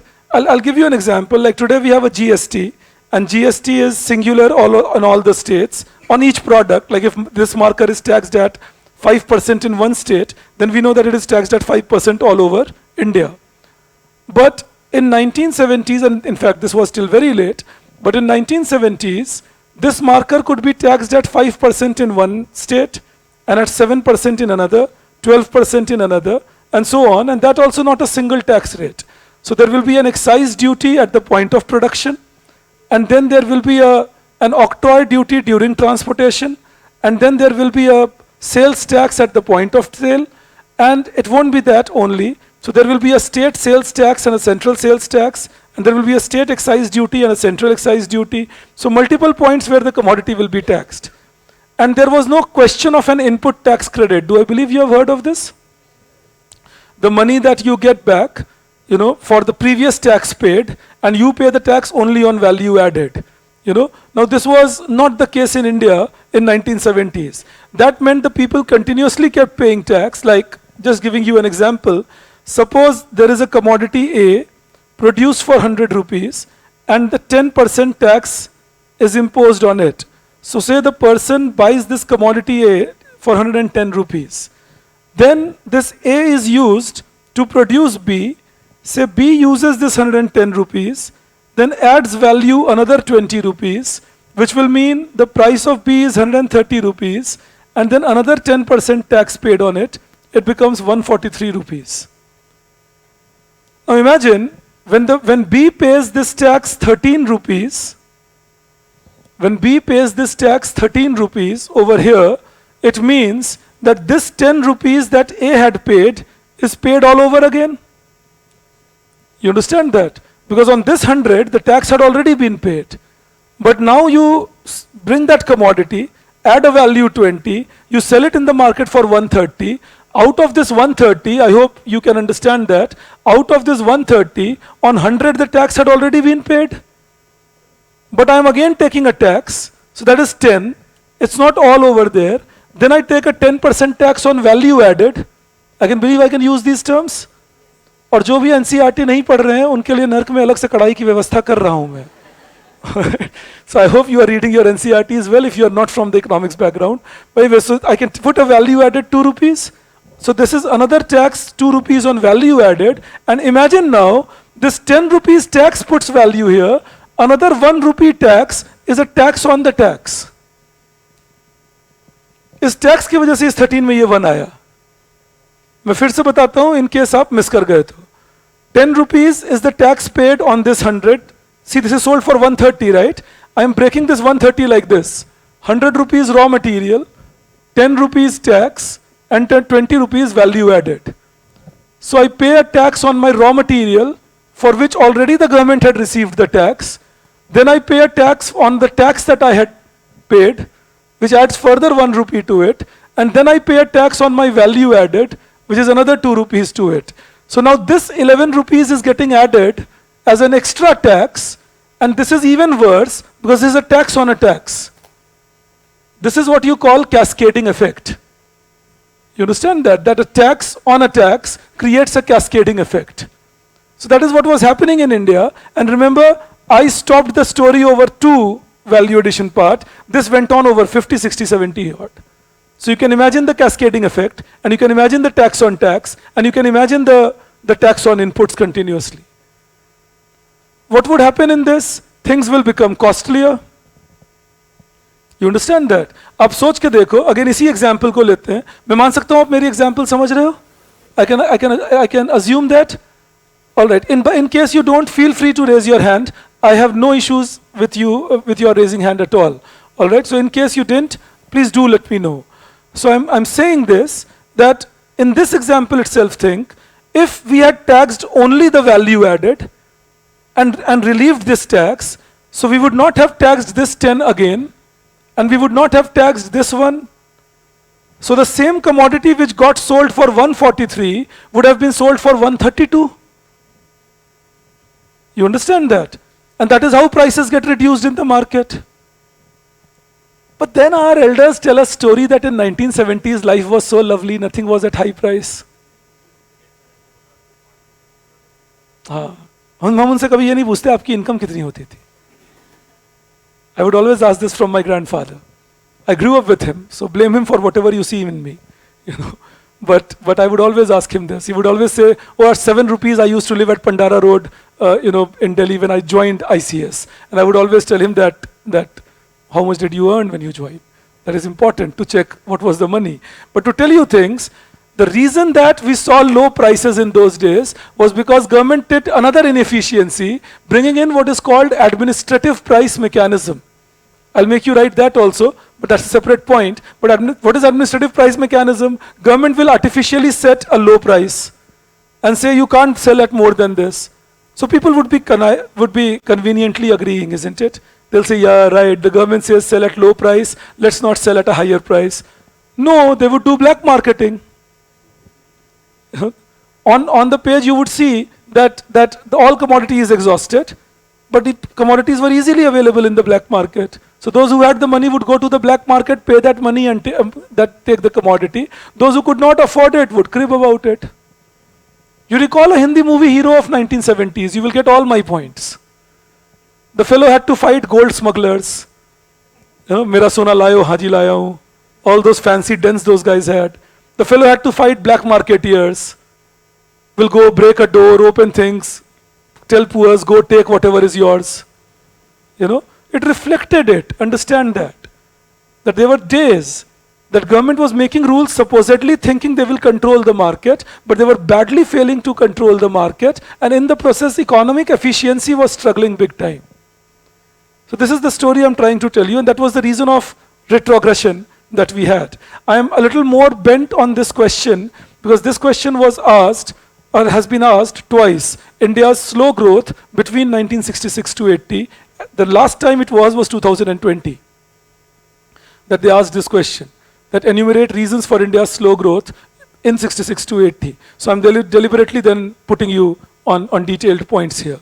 But coming to my point, I can believe you understand the idea of cascading a little bit, even though in public finance we will again do it, but I just thought that you should be able to appreciate that what was a complex tax procedure.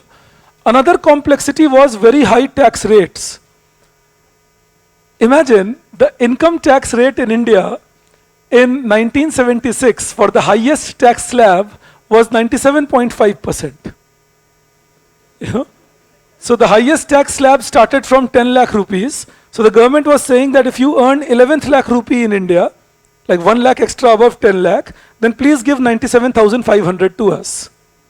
You will give the rest also. ये बाकी क्यों छोड़ रहे हो मेरे पास?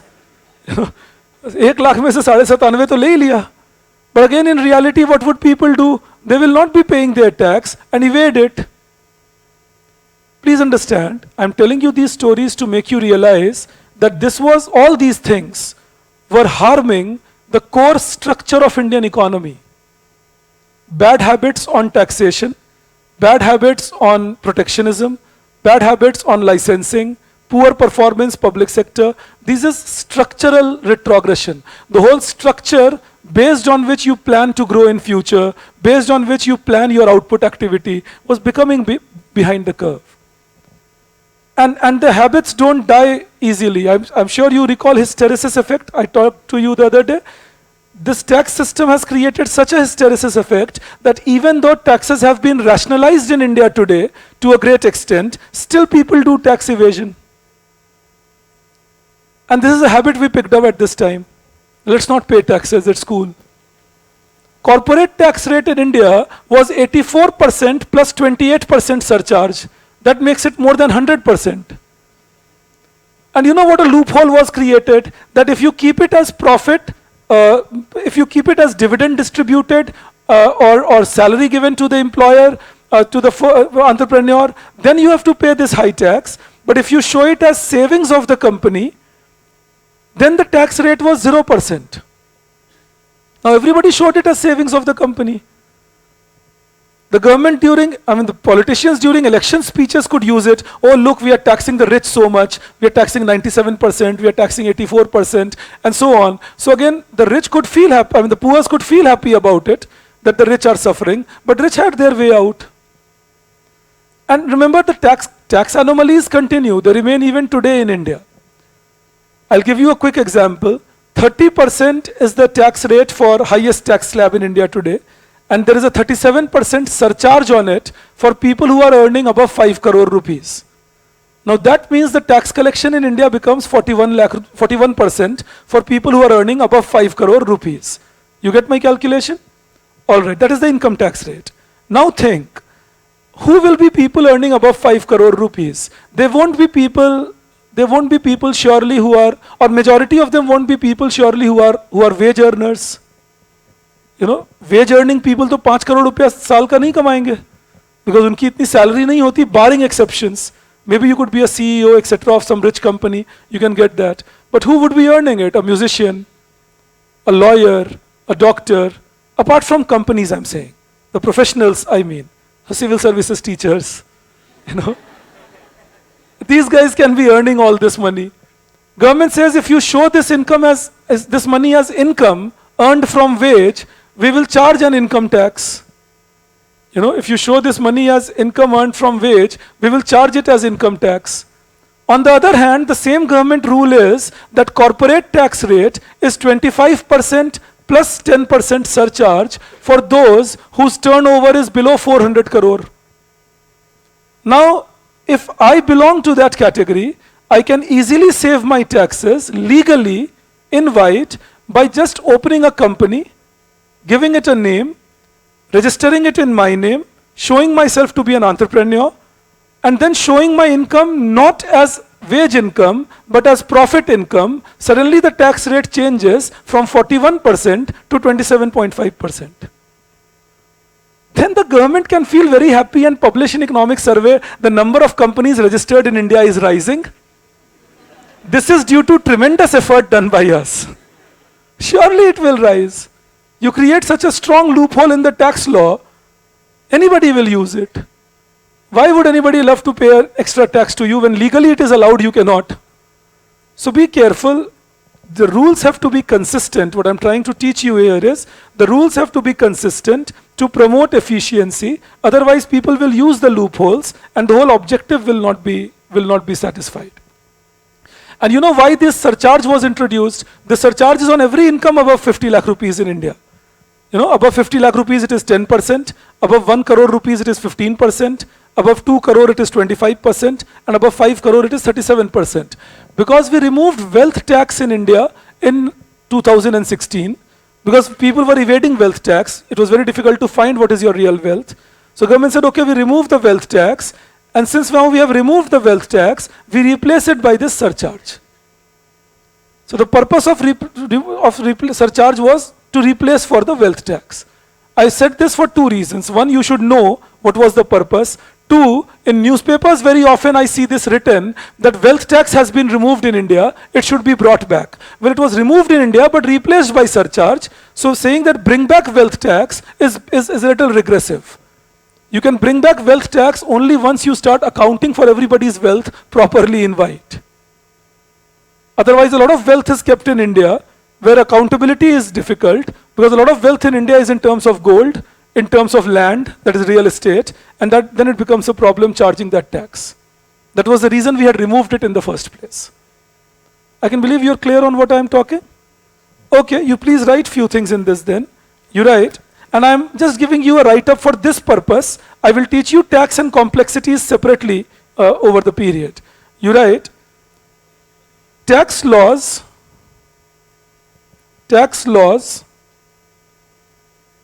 were complex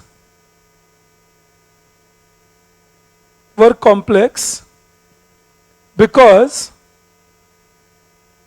there was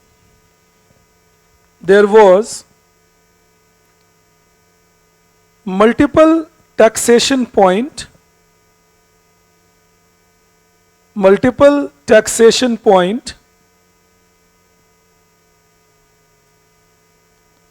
resulting in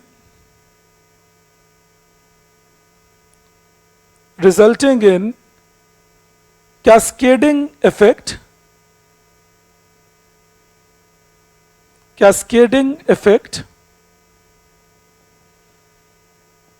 and again I repeat, this tax on a tax is the cascading effect. All right, tax on a tax is the cascading effect. Cascading effect, full stop. It also reduced ease of doing business,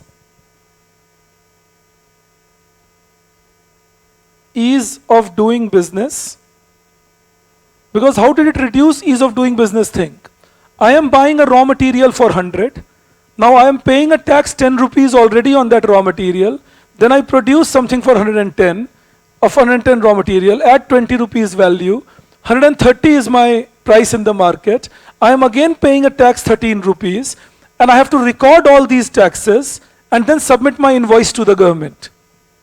So all my supply chain, the onus is on me as a producer to maintain all the records and submit it to the government. Otherwise, the tax department could send me a notice saying that you are not paying your taxes honestly. So the tax administration was complex, is what I'm trying to tell you here. In the same thing you write, it also led to, after a full stop, it also led to high inflation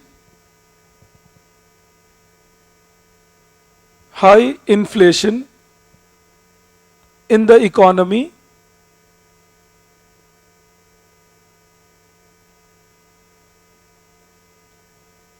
which was not always reflected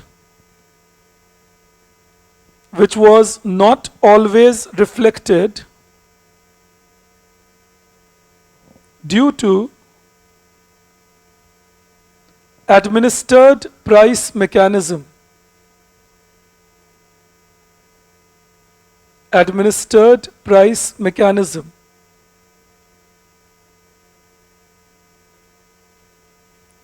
Change the paragraph and write, tax rate was very high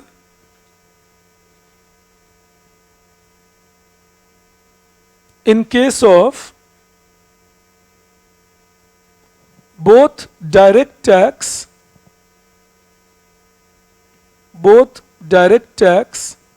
and indirect tax.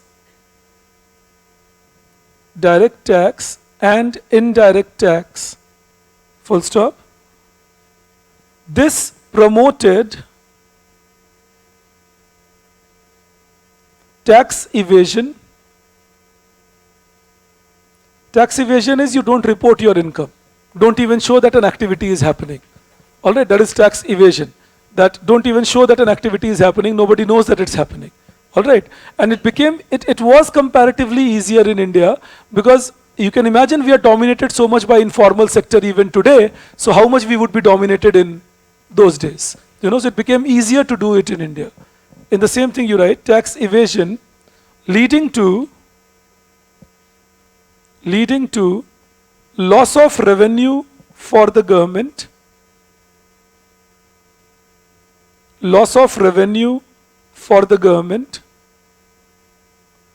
and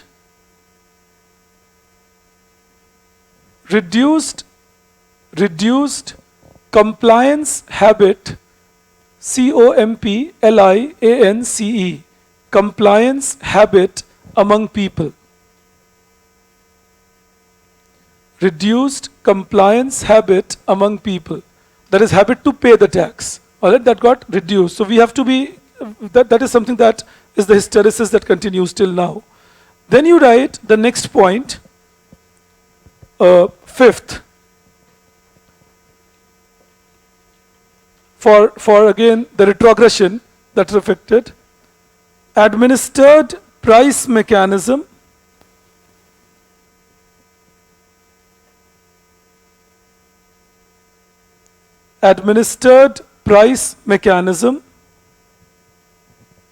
I'm just writing it here, combined with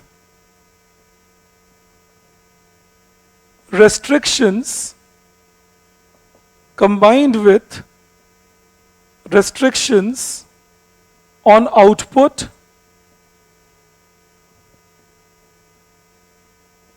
and even source of raw material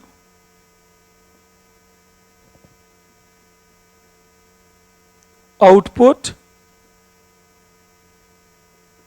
and even source of raw material on private sector. Ease of doing business is how easily you can file your taxes, how easily you get permissions from the government. That is ease of doing business. Yes, no trust policies do lead to cheating, no doubt about that. All right.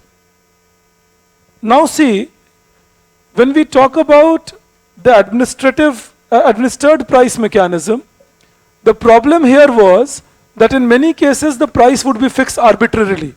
That fix a price for steel, fix a price for, say, aluminium, fix a price for sugar, and all these commodities to be sold in the market at the price fixed by the government.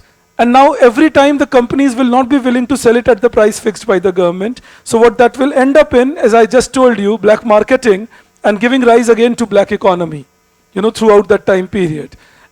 Now when I say black economy, you tell me this, when we use the term black economy, what is one big impact it creates? Will black economy be created where some people are avoiding taxes? What kind of thing will that create? What it creates is, just wanted you to know this, it will create a nexus. Some people will take advantage of it. That okay, these are the rules, and let's take advantage. And as a little while back I was telling you, supply side and demand side story of it. And then few people who would be corrupt will get an opportunity in the stringent rules made. All right. The problem with these rules were that they were prohibitive in nature. There was a very good comment. In fact, those of you who love reading, not now, of course you are busy reading something else, but when you get time, do read a book called We the People and We the Nation. These are both wonderful books written by Nani Palkiwala. He was a very eminent jurist of India. And he wrote these books. The best part about these books are that they were written in the same time period. That is the time, one book was written in 1977, another was 1988. So they were a very good reflection of what wrong things were happening in India, specifically with respect to the economic system and the political system we were creating. Now, I don't want to tell you that everything was wrong. The Green Revolution was happening in the same time period. When I will teach you agriculture, I'll bring it across. So remember, there is no such time period when everything goes wrong, barring few periods in history. Otherwise, few silver linings will keep happening. Infrastructure development was happening quite decently in the late 70s later on. But overall, the things were not very, very good. And that was reflected in political domain, in economic domain, social domain. So that is the aspect here, that corruption becomes a factor or became a factor because the policies were made. And I'll tell you one thing that the person mentioned very well was, ideally, healthcare policies should be preventive, that I will not let an illness happen. And economic policies should be curative, that if I see something wrong happening in the market, I will cure it or resolve it. India in those days was doing opposite. Our healthcare policy was curative. You get ill, then we will cure you. And economic policy was preventive, that we won't let you do business, how will you do corruption? हम काम ही नहीं करने देंगे. But then people did business and still went corrupt. That was the problem part that we were facing in those days. Now, and again I repeat, the real morass was this time period, 70 to 80 is when we were struggling badly. In the same thing, yes. Black marketing, tax evasion, all this will create an economy which we call parallel economy. An economy which is running parallel to the white economy, and people are going there, transacting in it, but it is not formal, and people and government doesn't work over there. All right. In the same thing, you please write, these restrictions Okay, one more thing comes to my mind which I'll quickly tell you. These restrictions, what did they mean? Imagine the stringency. The government used to define in those days that this much should be the thickness, length, and breadth of the steel sheet that you manufacture. And if you manufacture anything different than that, then we will not, the Director General of Quality Control will reject it. And now the only option for you is to melt it and then recast it and then sell it again. Again, in real world, nothing like that happened. The Director General of Quality Control, even if the person rejected it, these steel sheets will be sent again to the parallel markets, the black markets, and would be taken care of. So this is cement. अगर आपको अपना घर भी बनवाना था, तो आप सोच के देखिए क्या नियम थे हमारे, what kind of rules we were making to get more than 10 sacks of cement, 10. And I am not high at all. I don't get high, you know, in case you suspect that. 10 sacks of cement, and anything beyond that, government said you need to take a permission. 10 sacks में क्या बनेगा? Sand castle थोड़ी बना रहे हैं. You know? But these kind of rules were made that if you want anything more than 10 sacks of cement, permission will be needed for that. And then again, we all know how permissions would come. So this was the real challenge we were facing in those days, that we were heavily, that is why you would have heard a name, License Permit Raj. You know, so that was what it had become in these days, License Permit Raj. That to get a license, take a permit for everything, and that was creating the inefficiency. All right. So in the same thing, you please write.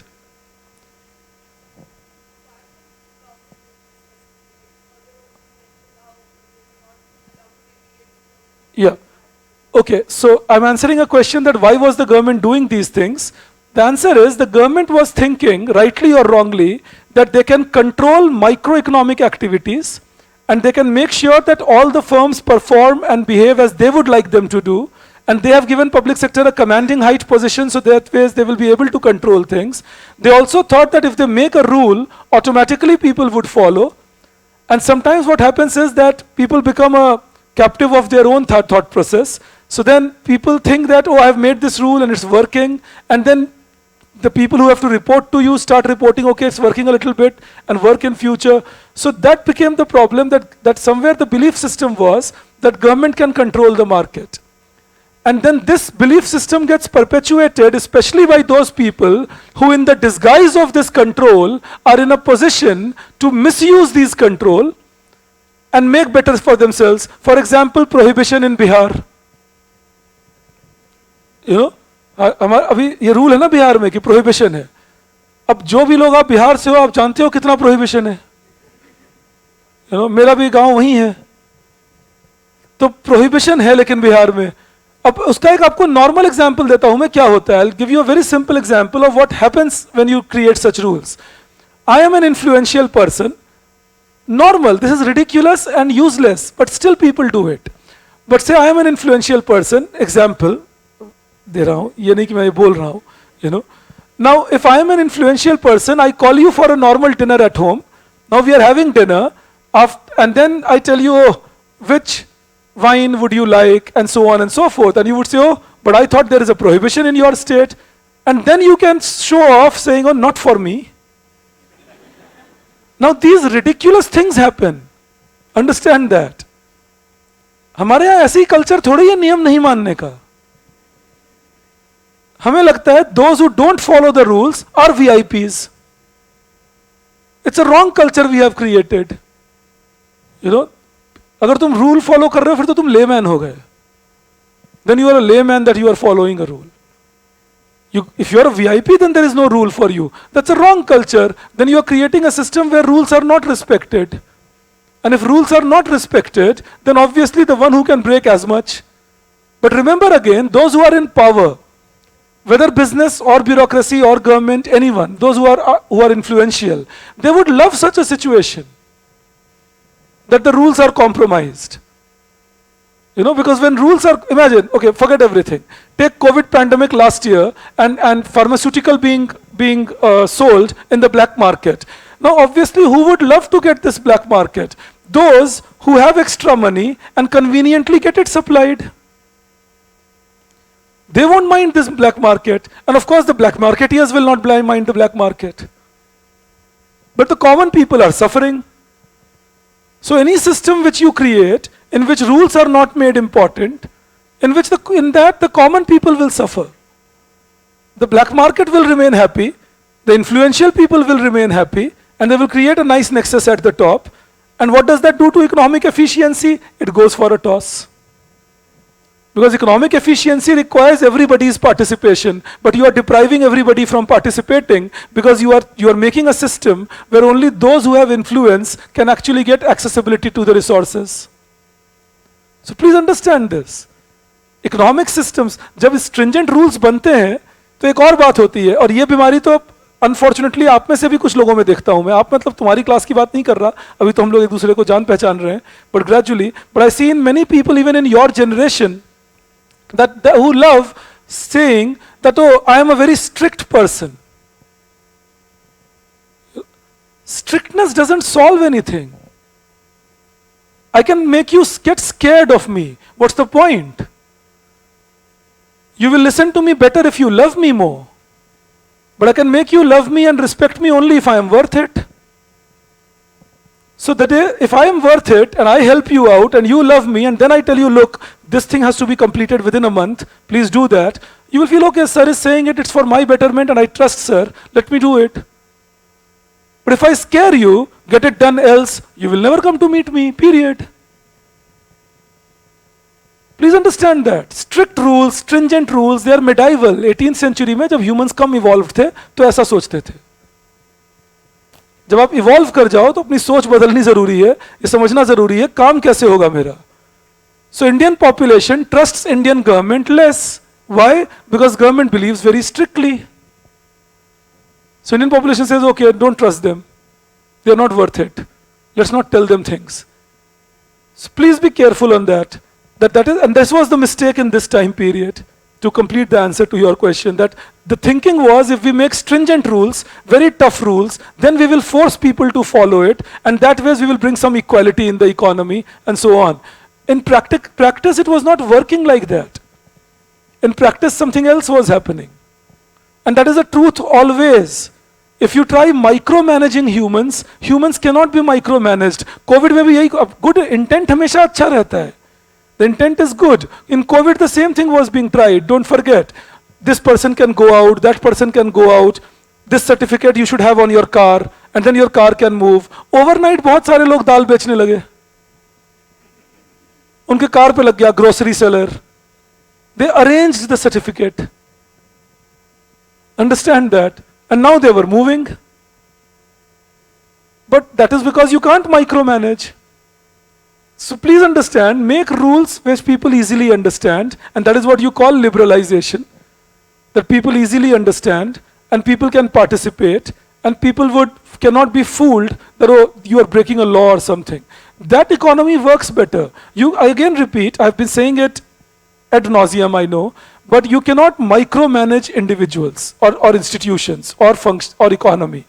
Micromanagement का मतलब होता है, मैं एक अब ये जो rules हैं, इसका मतलब क्या है, एक आदमी के घर में पुलिस वाला बिठाओ कि टैक्स ठीक से फाइल कर रहा है या नहीं, और वो भी ऑनेस्ट पुलिस वाला.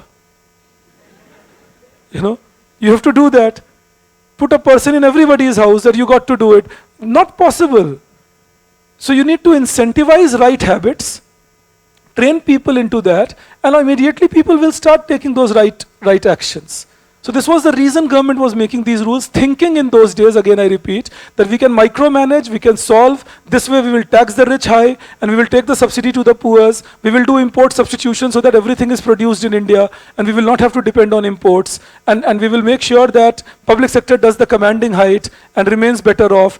This was the thinking. In practice, the negatives were coming out. I'll just sign off on this telling you one thing. Whenever you make a very stringent schedule, you tear it off in 6-7 days. Because you made a stringent schedule. And then you curse yourself also needlessly. बिना कारण के अपने आप को बातें सुनाते हो. अरे देखो शेड्यूल पूरा नहीं हुआ, अब नया बनाएंगे, शर्म आनी चाहिए हमें. नहीं आनी चाहिए, तुमने बनाया ही गलत था. You made a wrong schedule. The schedule should be flexible, And the schedule should be in a manner, I mean, if you ask me again, I will repeat what I told you the first class. Have a system where your leisure period is defined and rest all period is work. And whatever I will study is in a framework here. I will sit that day, and whenever I will find time, I will read it. If by chance you reach here at 2:30 and I come here at 2:50, which is our fixed time, designated time, you have 20 minutes in your hand, sit down and read an article. Use that up, rather than thinking into the vacuum. As long as तुम शून्य पे research नहीं कर रहे कि अपना देखे जा रहे हैं क्या है दुनिया, जाने दो, 20 मिनट पढ़ लो, time utilized. You know, so develop that habit and you will see this is efficiency. But this is about not putting yourself in a stringent system. If you make it very stringent, even तुम खुद को micromanage नहीं कर सकते. ये समझा रहा हूँ. You cannot micromanage yourself. Every day is a different day. So how do you make a schedule that I'll wake up every day at the same time, not even 5 minutes plus, 10 minutes plus and 10 minutes minus, and I will exactly do everything at the same time? This sounds good. This sounds like being disciplined. But the less burden you take on yourself, more disciplined you can be. And I'm a decently disciplined person, then I'm telling you this. But those burdens make us more varied. Then, my God, I got to do this at this point of time. How do I help it? Don't help it. Let it be one day. Next day you will make it up. Rather than not making it up in the pressure always. This is what the economy suffered from. We became too stringent for comfort. In the name of perfection. That this way it will be perfect, and it will be a socialist economy, and it will be an economy where poors will get their due. We were not making that actually. Alright, you take this up. और आपके schedule को लेके आपको बार बार इसलिए बोलता रहता हूँ क्योंकि ये इंपॉर्टेंट है आपके एग्जाम के लिए, तो इसी तरह से मैसेज दे सकता हूँ. Don't make stringent schedule, make a framework, study in that framework, and don't make impossible schedule. Whatever the mind tells you, make it on a schedule, and then say, all right, if I achieve even 25% lesser than this, I am doing success. Because the mind makes 100 thing. Now 100 thing doesn't happen. You can't be on your PPC every day. You will be slightly below that. So in that case, even if you are achieving a 20%, 80% of what you had planned, believe me, you are on right track. So if you cannot make realistic plans, then make a plan that the mind tells you, but then say that, all right, it's a range. If I can achieve 80 to 100 of it, perfect, I'm doing a good job. But do it like that. Otherwise, you will unnecessarily burden yourself. All right. Now in the same point, you write,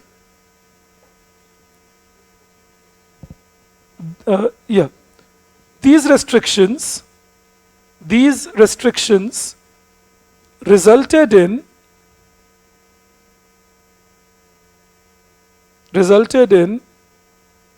reducing efficiency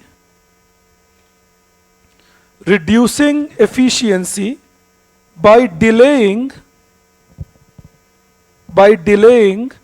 decision making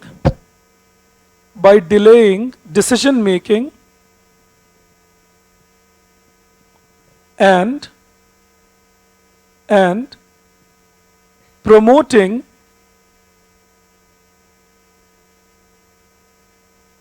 activities like black marketing,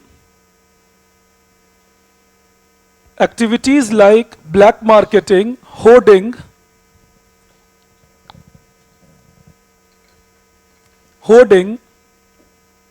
and rent seeking.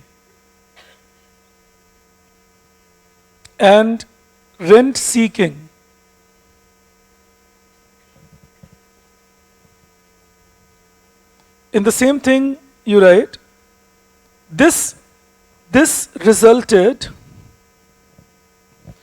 in disincentivizing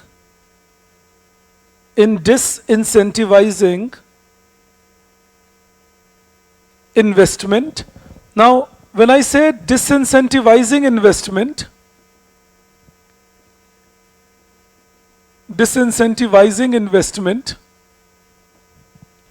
I can give you an example. The example I can give you is, in those days, in those days, there was restrictions on sectors like steel, cement, etc. So think, the production capacity, if we look at that, the production capacity for steel in 1991, because 1991 we did economic reforms, so I'm putting 1991 as a reference point. So till 1991 would be 6 million tons. And production capacity for cement would be 24 million tons, till 1991. And then we removed these rules in 1991, we relaxed them, and that then meant that by 2021, this had increased to 106 million tons, and this to 300 million tons. So again, if you see huge growth in investment, production capacity, as we relaxed the rules and said, okay, you choose your own price, because you know what the producers would do. Let me tell you that. What the producers will do is, they will misuse these provisions. तो वो लोग क्या करते थे? सरकार को बोलते थे, they would tell the government, we are selling at the price you asked us. हम वो प्राइस ले रहे हैं जो आपने बोला. हम वही आउटपुट बेच रहे हैं जो आपने कहा. हम वही क्वालिटी बना रहे हैं जो आपने कहा. So we are selling at the price and selling the output and producing the quality which you asked us. Now we are running in a loss. You compensate us by giving us subsidy. And the government will end up giving subsidy to the rich people because already the production capacity was low. They didn't want more firms to close down.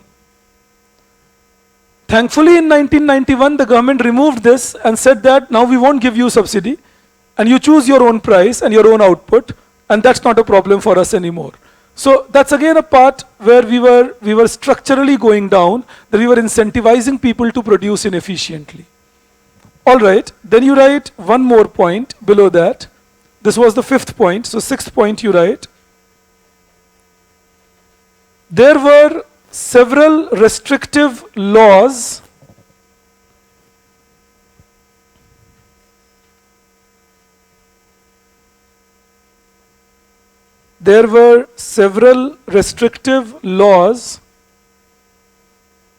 like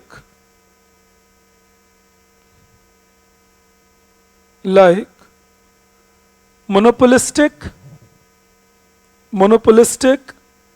and restrictive Trade Practices Act, Monopolistic and Restrictive Trade Practices Act. It is more often called MRTP, MRTP Act. I will teach you MRTP Act, but that I will do in India after 91, because there I will be able to tell you what exactly happened with MRTP, how did it end, and what did we do with it. So right now I'm not going into MRTP, but we will go into it when I'll teach you India after 91, because some details I have to teach you. But remember, these kind of rules were everything which was curtailing investment, not letting the firms grow.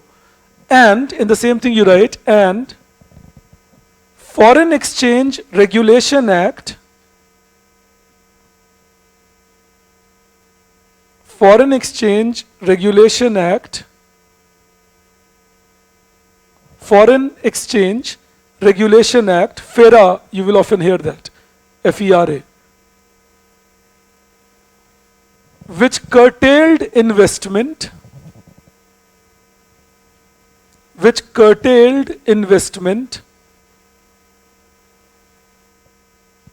and restricted business activities,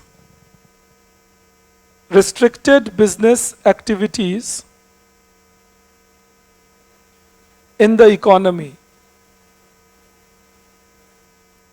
I'm giving you a conclusion, but before I give you a conclusion, you tell me, I hope it can be done.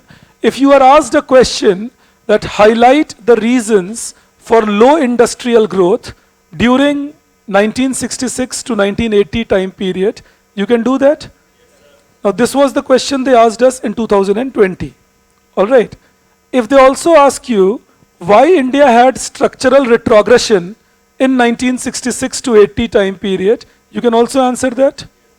All right, because this is how they have asked twice this question in the past years. So I was trying to give you a content where if you will have 250 words around with understanding on it. Also remember, if you are writing the same answer in GS paper, you will avoid using words like cascading effect or capital output ratio. But if you are writing the same answer in optional paper, then you can use your economic paradigm without any doubt. All right, so that is again the way to keep in mind that what all points I can put in one place, what all I shouldn't. So don't make it very technical in a GS paper. Keep it generalized. In an optional paper, it can, of course, you can use all the language you have. Then you write, give a heading, you write, and just one thing, for per capita income, okay, so नहीं 7 point नहीं, अब मैं पहले conclusion दे रहा हूँ इसके लिए, और then I'll give you a per capita income trend in the period. So in the conclusion you write,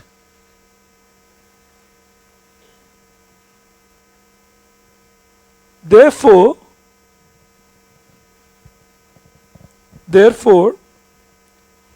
economic structure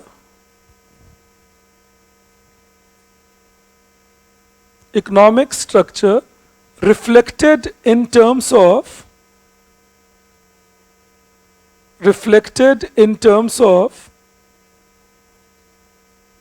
legal system, comma, administrative system,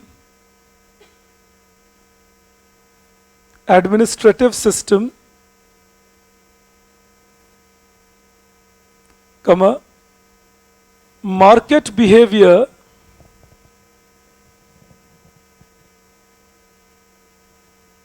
what is market behavior? That is, how do people interact in the market? That is what you call a market behavior, all right? What kind of buying and selling, what kind of negotiations, what kind of bargaining facilities, whether things are sold at MRP or something else, how much competition in the market, all right? That is market behavior. So market behavior, comma, practices related to environment protection,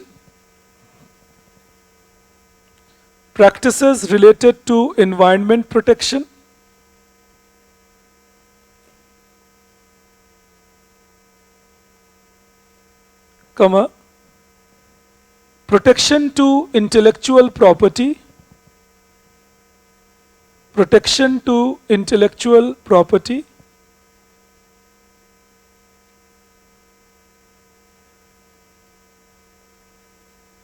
comma, methods of government procurement. Okay, so let's take it one by one. When we say protection to environment, I hope that's explained, that explains itself, that what laws do you have so that your environment is not degraded. Intellectual property is what laws do you have to promote research and development, what rules do you have to promote patenting or licensing for finding anything new, inventions, innovations. And when we say government procurement, it is what are the rules that the government follows in purchasing things from the market. Take India for example. Our economy's GDP in 2021-22, I was telling you that yesterday, was 237 trillion rupees. Now imagine government budget out of this is 40 trillion rupees. That means almost 17% of GDP is government expenditure. Now when we say government expenditure, government must be buying it from somewhere.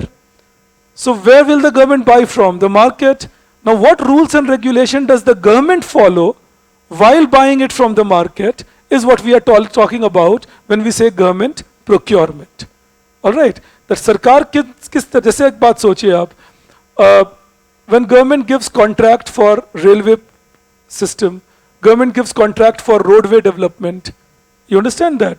Government gives contract for supplying, say, bed sheets to the Indian Railways. These are all things under government procurement. All right? These are all things under government procurement. Do I believe you understand this? All right. Then you write, and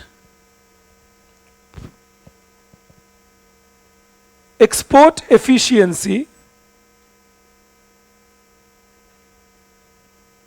So what I tried giving you was what all creates structure of an economy. When you say structure of an economy, what all do you include in that? All right. Export efficiency along with infrastructure,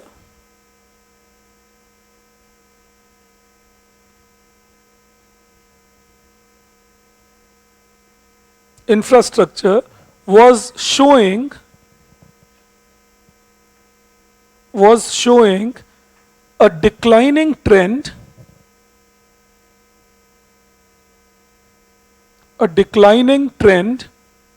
due to which the period is called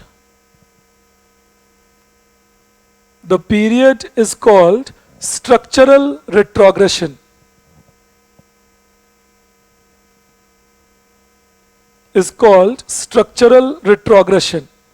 I hope we are clear with this time period then. All right. Now we've discussed two quick things on this time period. So one is about per capita income growth. I'm giving you the population growth of this time period. That will help you highlight the idea. 1966 to 1971, this is based on the NSSO data again. We don't have the census data for 5 years. But 1966 to 1971, population growth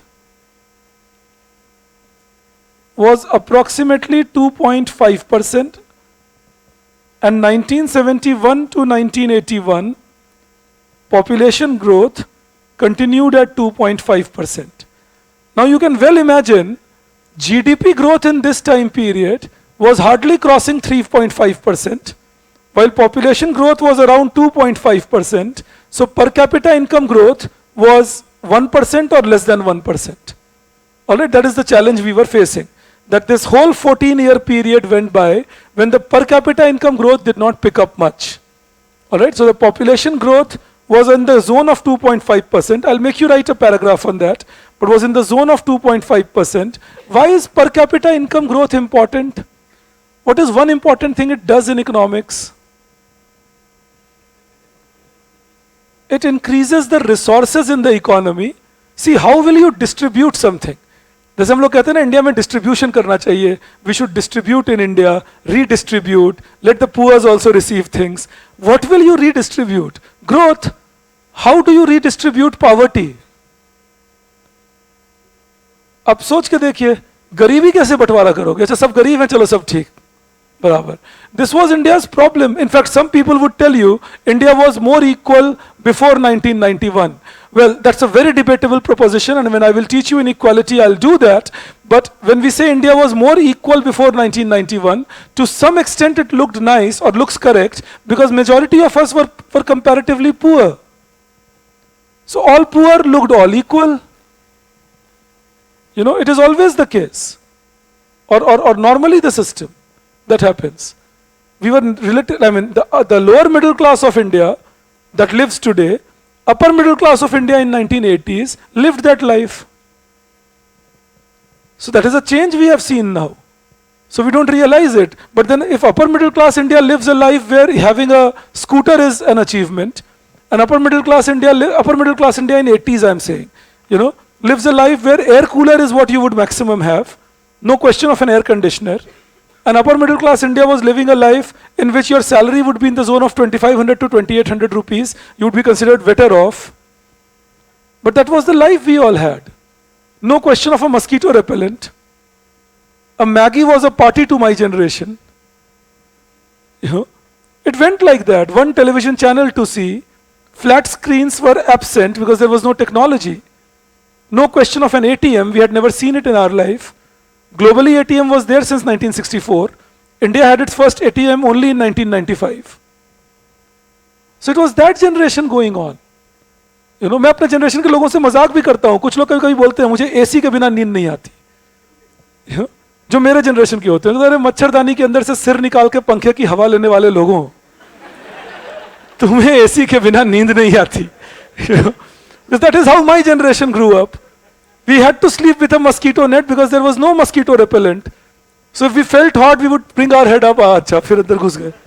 You know, that was the life we had, and that was India. Nobody bothered because everybody lived the same. So please understand, that is the growth we have had over the period. Now, in the growth, of course, there will be inequality, and we will again discuss it in detail when I'm teaching you inequality. But India looks more unequal today. But when did we succeed majorly in land reforms, you tell me? Never. And where did majority of population of India live? And what is the main source of asset in rural areas? and we believe we were comparatively equal, right? We live in our own paradise that we have created, and keep claiming that is the truth. Because we hardly could redistribute land. And again I repeat, majority of the rich in India would derive their income from land. Majority, even me and you, if we go back 2 generations, the main source would be land. If you come from a richer system in India. भले ही आज business हो या आज high work हो, heavy quality work हो, लेकिन 2-3 generation पीछे चले जाओ. Just go 2-3 generations back. You say, yeah, I used to have a large piece of land. So we did not do that. And we assume we had, now I am not claiming at all that we have not had an increase in inequality, before you get me wrong. We have had an increase in inequality, but I am only saying that is income inequality which has increased in India, because income growth has happened selectively in the urban areas of India, in the services sector. And that is the problem of economic reforms, that one of the problems, of course, that economic reforms created, that it was focused on services and high value commodities and things. But if somebody tells me asset inequality is a new thing in India, well, you will have to convince me that asset inequality is something new in India. Asset inequality has been age-old, has always been there. But we very conveniently claim income inequality and say, look, income inequality is rising. So please be very careful. What kind of system we are then gets decided. So again I repeat, in these days, our inequality remained high, but less visible, because many of us were generally poor. So if only 0.5% or 1% of the population is living a very good life, and then the rest of the people are having a normal mediocre life, it will look more equitable. Understand it in that manner too. I mean, I repeat, income inequality, I'm not claiming at all that it has not increased, but asset inequality in India, well, it has been kind of perpetual that we have had. Now, so that is the per capita income thing, that if your per capita income increases, then only you can redistribute well. Because then you have a surplus above what your population is. And now your redistribution system can work. You understand that? There is something called, I'm sure you guys have heard of it, there is something called national disposable income. And what's that? It's national income plus net indirect tax plus net current transfers from rest of the world. That is my national disposable income. So we need to always check what is my national disposable income. And then in per capita terms. If that is rising, then I have a surplus to redistribute, definitely. To some extent, I can believe I'm reaching you. All right, you write below this then, you write, trend on per capita income development. I will give you 40-50 words on this, because if they ask you the trend on per capita income development, you can use all the reasons of GDP over there and GDP trends. All right, they are the same. The reasons and the explanation, it doesn't change. So you write in that, trends in per capita development, you write, the time period experienced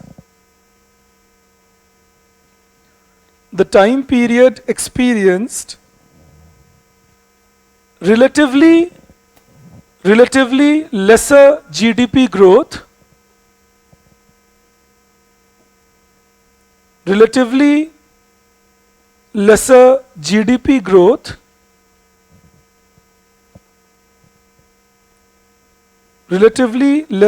GDP growth, comma, combined with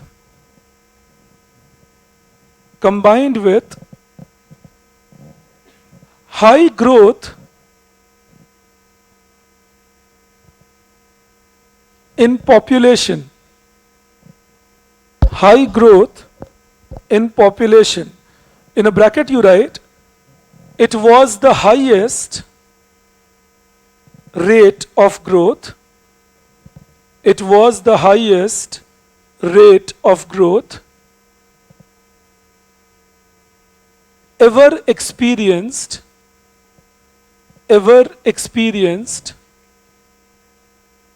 in independent India. in independent India. Even in the colonized India, the growth rate was low. This was the highest zone.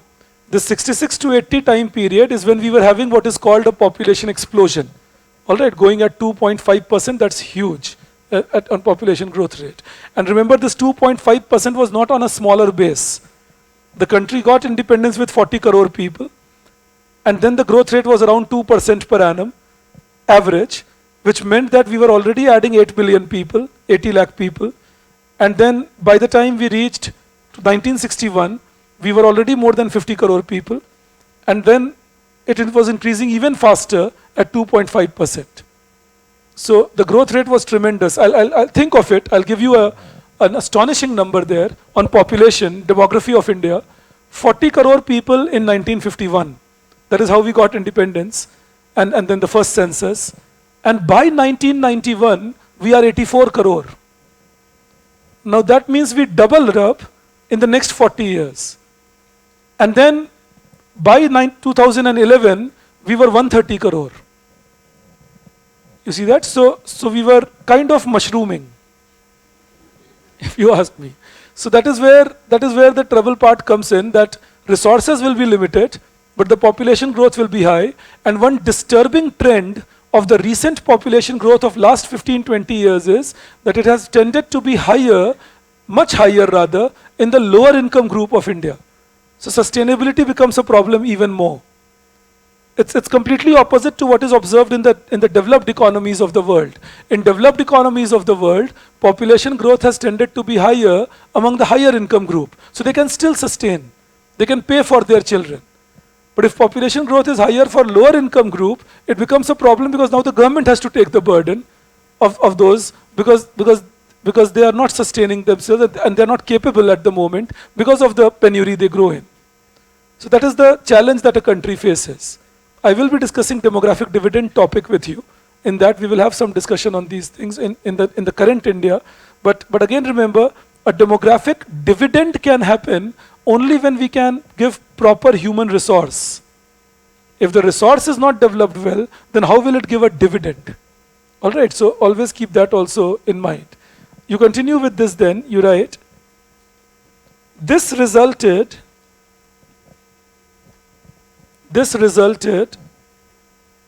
in keeping average per capita income growth. You can write PCY for per capita income. Average per capita income growth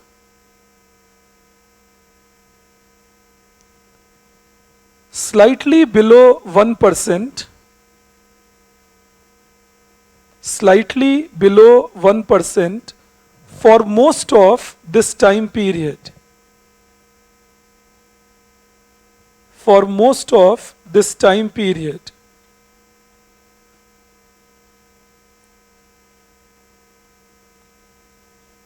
Full stop. It also resulted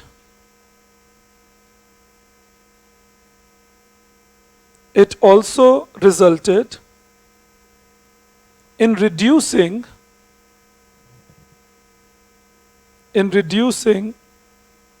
average per capita income growth of India, average per capita income growth of India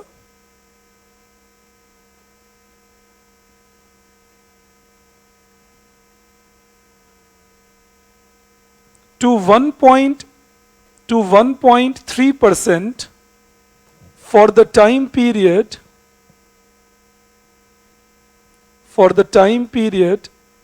1947 to 1979, which was referred to as Hindu rate of growth, which was referred to, I'm coming to that, as Hindu rate of growth by Professor Raj Krishna. I will give you some names throughout. Keep using them in your answers also. Alright, I'll give you economist's name in paper 2. In your answer also you should use them up. All right, so by Professor Raj Krishna. Now, before you turned militant, it was not implying a religion. All right. So it was Hindu rate of growth actually implied India. Professor Krishna was talking about India's rate of growth being low mainly because of the rigidities in economy which we just studied and rigidities in society. He said that we are busy fighting communal and caste conflicts. Rigidity in polity where there was a lot of disturbance with JP movement, emergency and so on. So he said that all this is resulting in low rate of growth in India. And then as a matter of sight, he said, this is the slow Hindu rate of growth. All right. So then again it meant that it was India's economic growth rate because of the structural rigidities of India. All right, that is what he meant. Unfortunately, since we have people who don't educate themselves entirely on things, they oppose what they only claim is true. Now some people say, oh look at Professor Raj Krishna, he was a leftist and therefore he insulted Hindus. But then Professor Raj Krishna was saying that all people living in India are Hindus and he called it Hindu rate of growth. Implied that, he didn't say that, but implied that. He said India's rate of growth, which can be Hindu rate of growth. Now generally those people who get very offended by Professor Krishna's comment are people who claim that everybody who lives in India is a Hindu.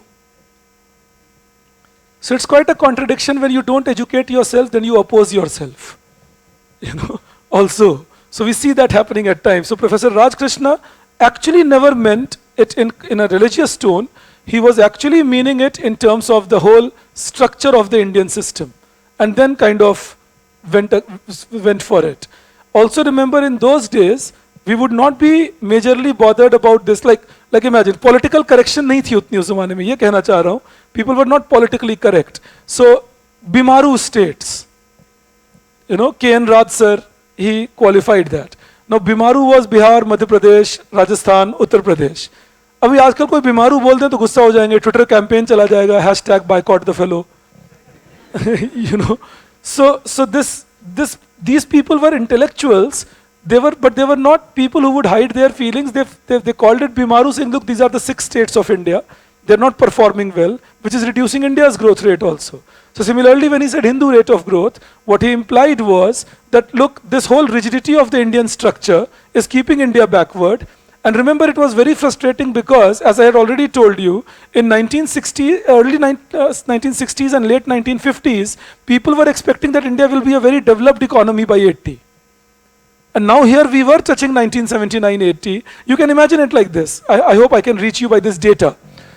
Minus 3.6% is the GDP growth rate in 1979-80. And 2.5% is the population growth rate in 1979-80. Which means that the per capita GDP growth rate in 1979-80 touches something like a minus 6.2%. That's very much bordering on a crisis. That suddenly your economy is going down. And remember, we were not a developed economy. A developed economy having such 1 year, it's understandable, okay, they can have that. We were a comparatively underdeveloped economy, and then having a bad year, it's worse. It's वो कंगाली में आटा गीला हो गया, इसी को कहते हैं. पहले ही पैसे नहीं थे, जो आटा था उसमें पानी ज़्यादा पड़ गया. अब खाएं क्या? So this is the problem we were having. So please keep it in mind. So Hindu rate of growth was in that perspective. You write that. You write it reflected structural rigidities of India. Structural rigidities of India.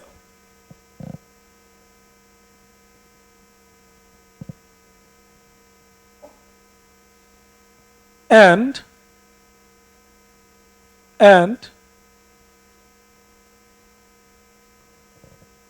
it also showed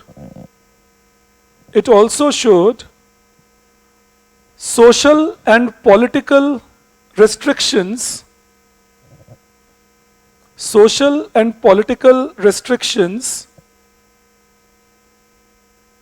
comma, all of which kept India subdued in this time period.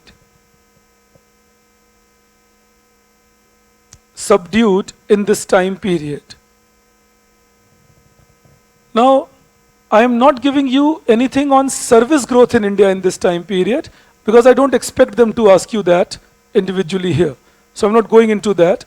I will be discussing with you service versus manufacturing in detail as to how India had a service-led growth, but that will come in India after 91 discussion.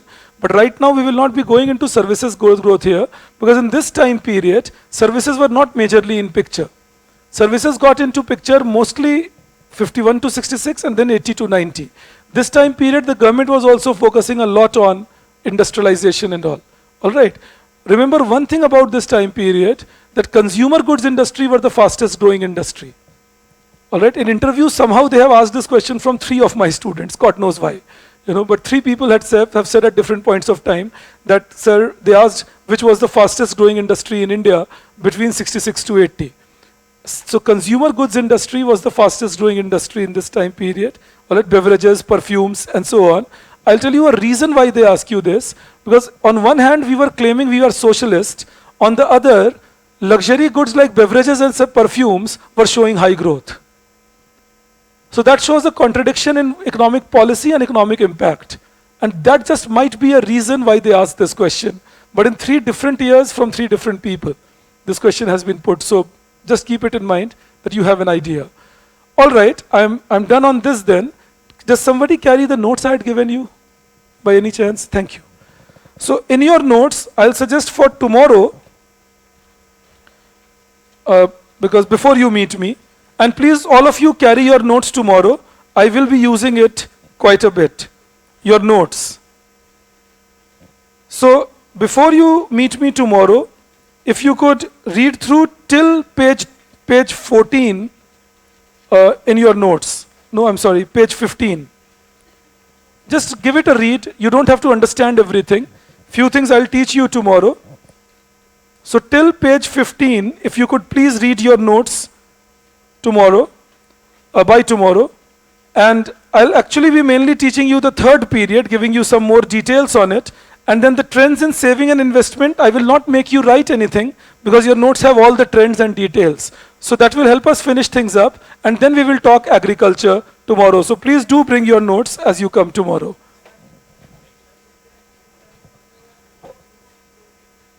Some people tried coining it but didn't work out. At 5% they tried it.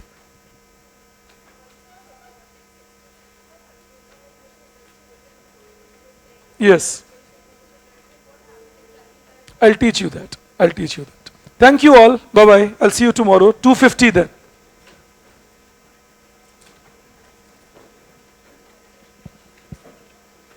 Possible, Vikas, it can happen. That asset equality might happen, might not. There were a lot of ideologically driven people advising the government, Devendra.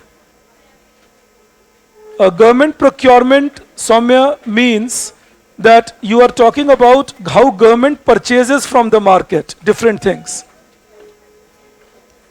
Just read it once more, well, Soumya, and then ask me in case you don't get it. You can leave a message for me. In case you don't get it. The part on structural retrogression. Yes, yes.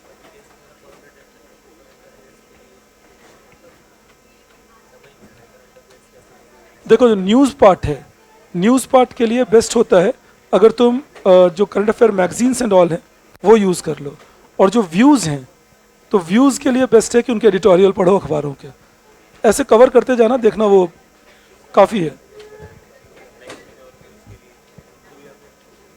कोई भी Indian express या हिंदू में से कोई एक पढ़ सकते हो, दोनों ठीक है. ठीक है, हाँ स्टार्ट तो कर दे, बिल्कुल स्टार्ट. देखो अखबार पढ़ना तो वैसे भी ज़रूरी है. ठीक है. Mahalanobis model you can avoid. K.N. Raj, Professor K.N. Raj turned Bimaru state. Canalized import is import through a licensed person. I will teach you predatory pricing. It is pricing very low to capture the market. Disincentivizing investment means it discourages investment, Shraddha. It discourages investment. That is disincentivizing investment. Yes, yes. You said in 60 to 80 period, the luxury good industry was growing. 66 to 80, yes. Yeah. Can we also say that because of green revolution and the white revolution, the consumer good industry was growing? See, so consumer goods industry was growing, but think green revolution had not spread all over India before 1980s.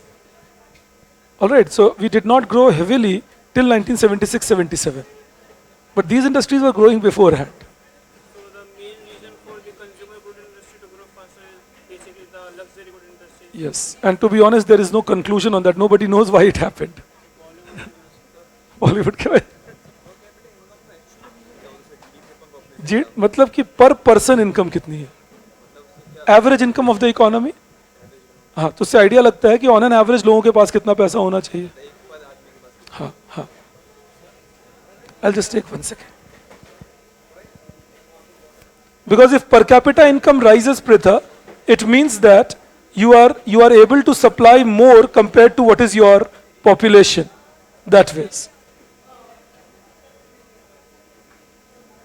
No, 2.1% is not replacement level, Raghav. 2.1 is replacement level. It's not percent.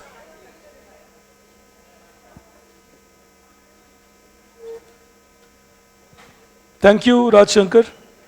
Structural rigidity here means rigidity in, yes, political, economic, and social policies. Absolutely.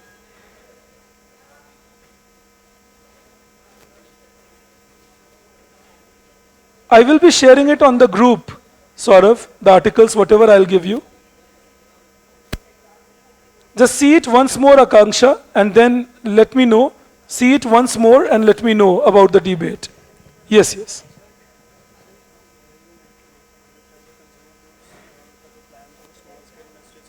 हाँ large scale grow कर गए sir क्योंकि small scale perform नहीं कर पाए जो expected था small scale से उतना परफॉर्म ही नहीं कर पाए तो हुआ क्या कि लार्ज स्केल के पास तो फिर भी लॉजिस्टिक्स थे ग्रोथ की पॉसिबिलिटी थी तो ग्रो कर गए लेकिन सरकार ने जो सोचा था कि कंज्यूमर गुड्स को स्मॉल स्केल डेवलप करेंगे और लेबर इंटेंसिव ग्रोथ होगी वो हो नहीं पाया अब क्यों नहीं हो पाया ये मैं बताऊंगा तुम्हें मतलब ये जब स्मॉल स्केल पढ़ाऊंगा तो वहाँ बताऊंगा हाँ है बिल्कुल है बिल्कुल है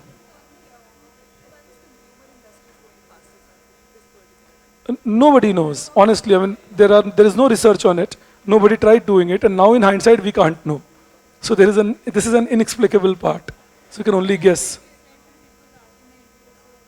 no they only asked which industry was growing fast they never said why because actually nobody will ask you why nobody knows in system you know?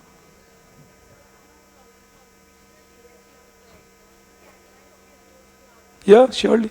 You will see that we are going into more details over here. Absolutely.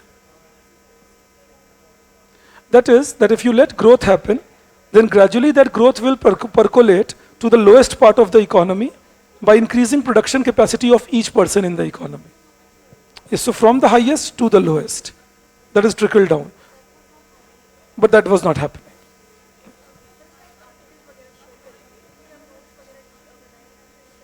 Read कर लो perspective के लिए मतलब ये जरूरी नहीं है कि वो आर्टिकल्स तुम्हें याद ही रहे पूरी तरह but the purpose is that you read the articles develop a perspective which will allow you to write answers better over the period थोड़ा थोड़ा शेयर करता जाऊंगा ताकि एक आदत लग जाए रीड करने की ancillary industries are component industries मनस्वी hysteresis effect is you make a good policy or a bad policy then even after you have ended that policy you will be getting the impact of that policy for a long period of time.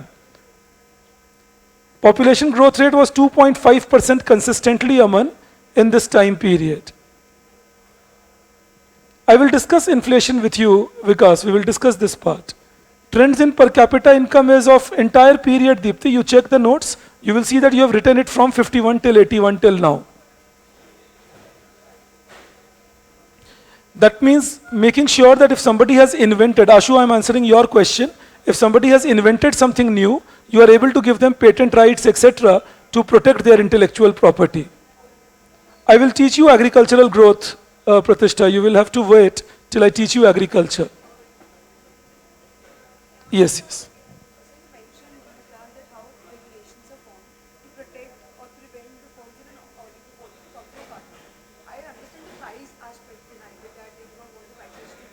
Right. Also because if they cartelize, then they can start reducing the quality of the product. They, oh, that is because now they have a market where they know people have to buy whatever they sell.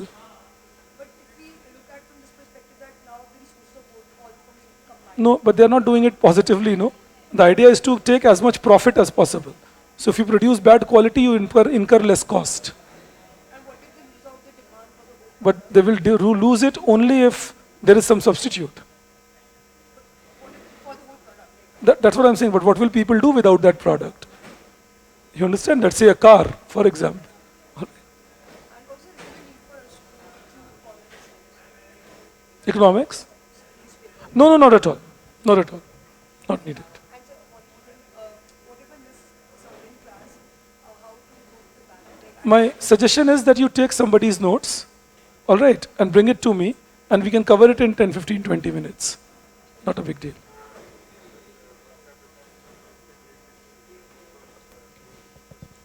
देखो जब per capita income बढ़ता है मतलब मेरे कुछ surplus resources बढ़े, ठीक है, जितनी पॉपुलेशन है उससे ज़्यादा की ग्रोथ हुई, उससे ज़्यादा बढ़ता है हमारा कैपेबिलिटी टू रीडिस्ट्रीब्यूट, ठीक है, ये रिलेशन। छोड़ दो उसको, वो मैं सिखा दूंगा, ठीक है।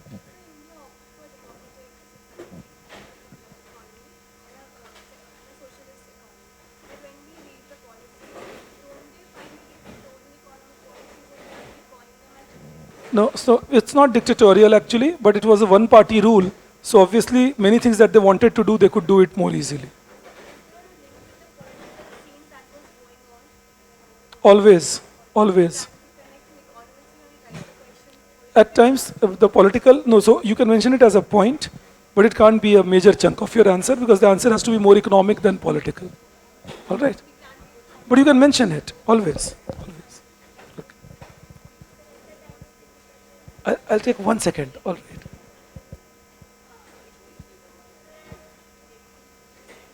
Market behavior practices learning how to negotiate, learning how to,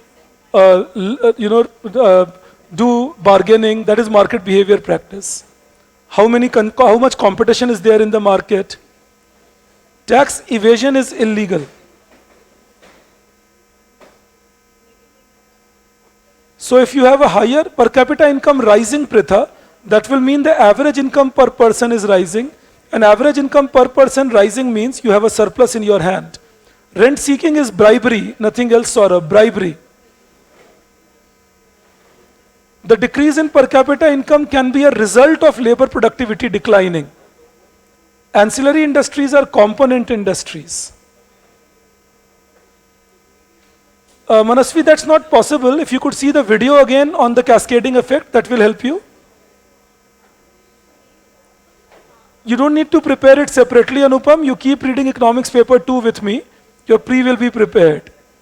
I will teach you input tax credit when I will teach you GST. Don't worry, don't bother about it right now.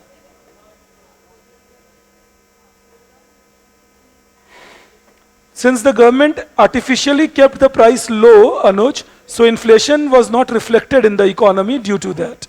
Yes. You had a question.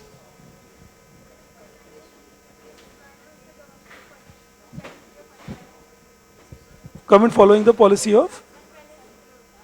Okay, that was because we did not have resource to develop all sectors. So we could only use an unbalanced growth that, okay, develop those sectors which are more essential first, and then we can go to others.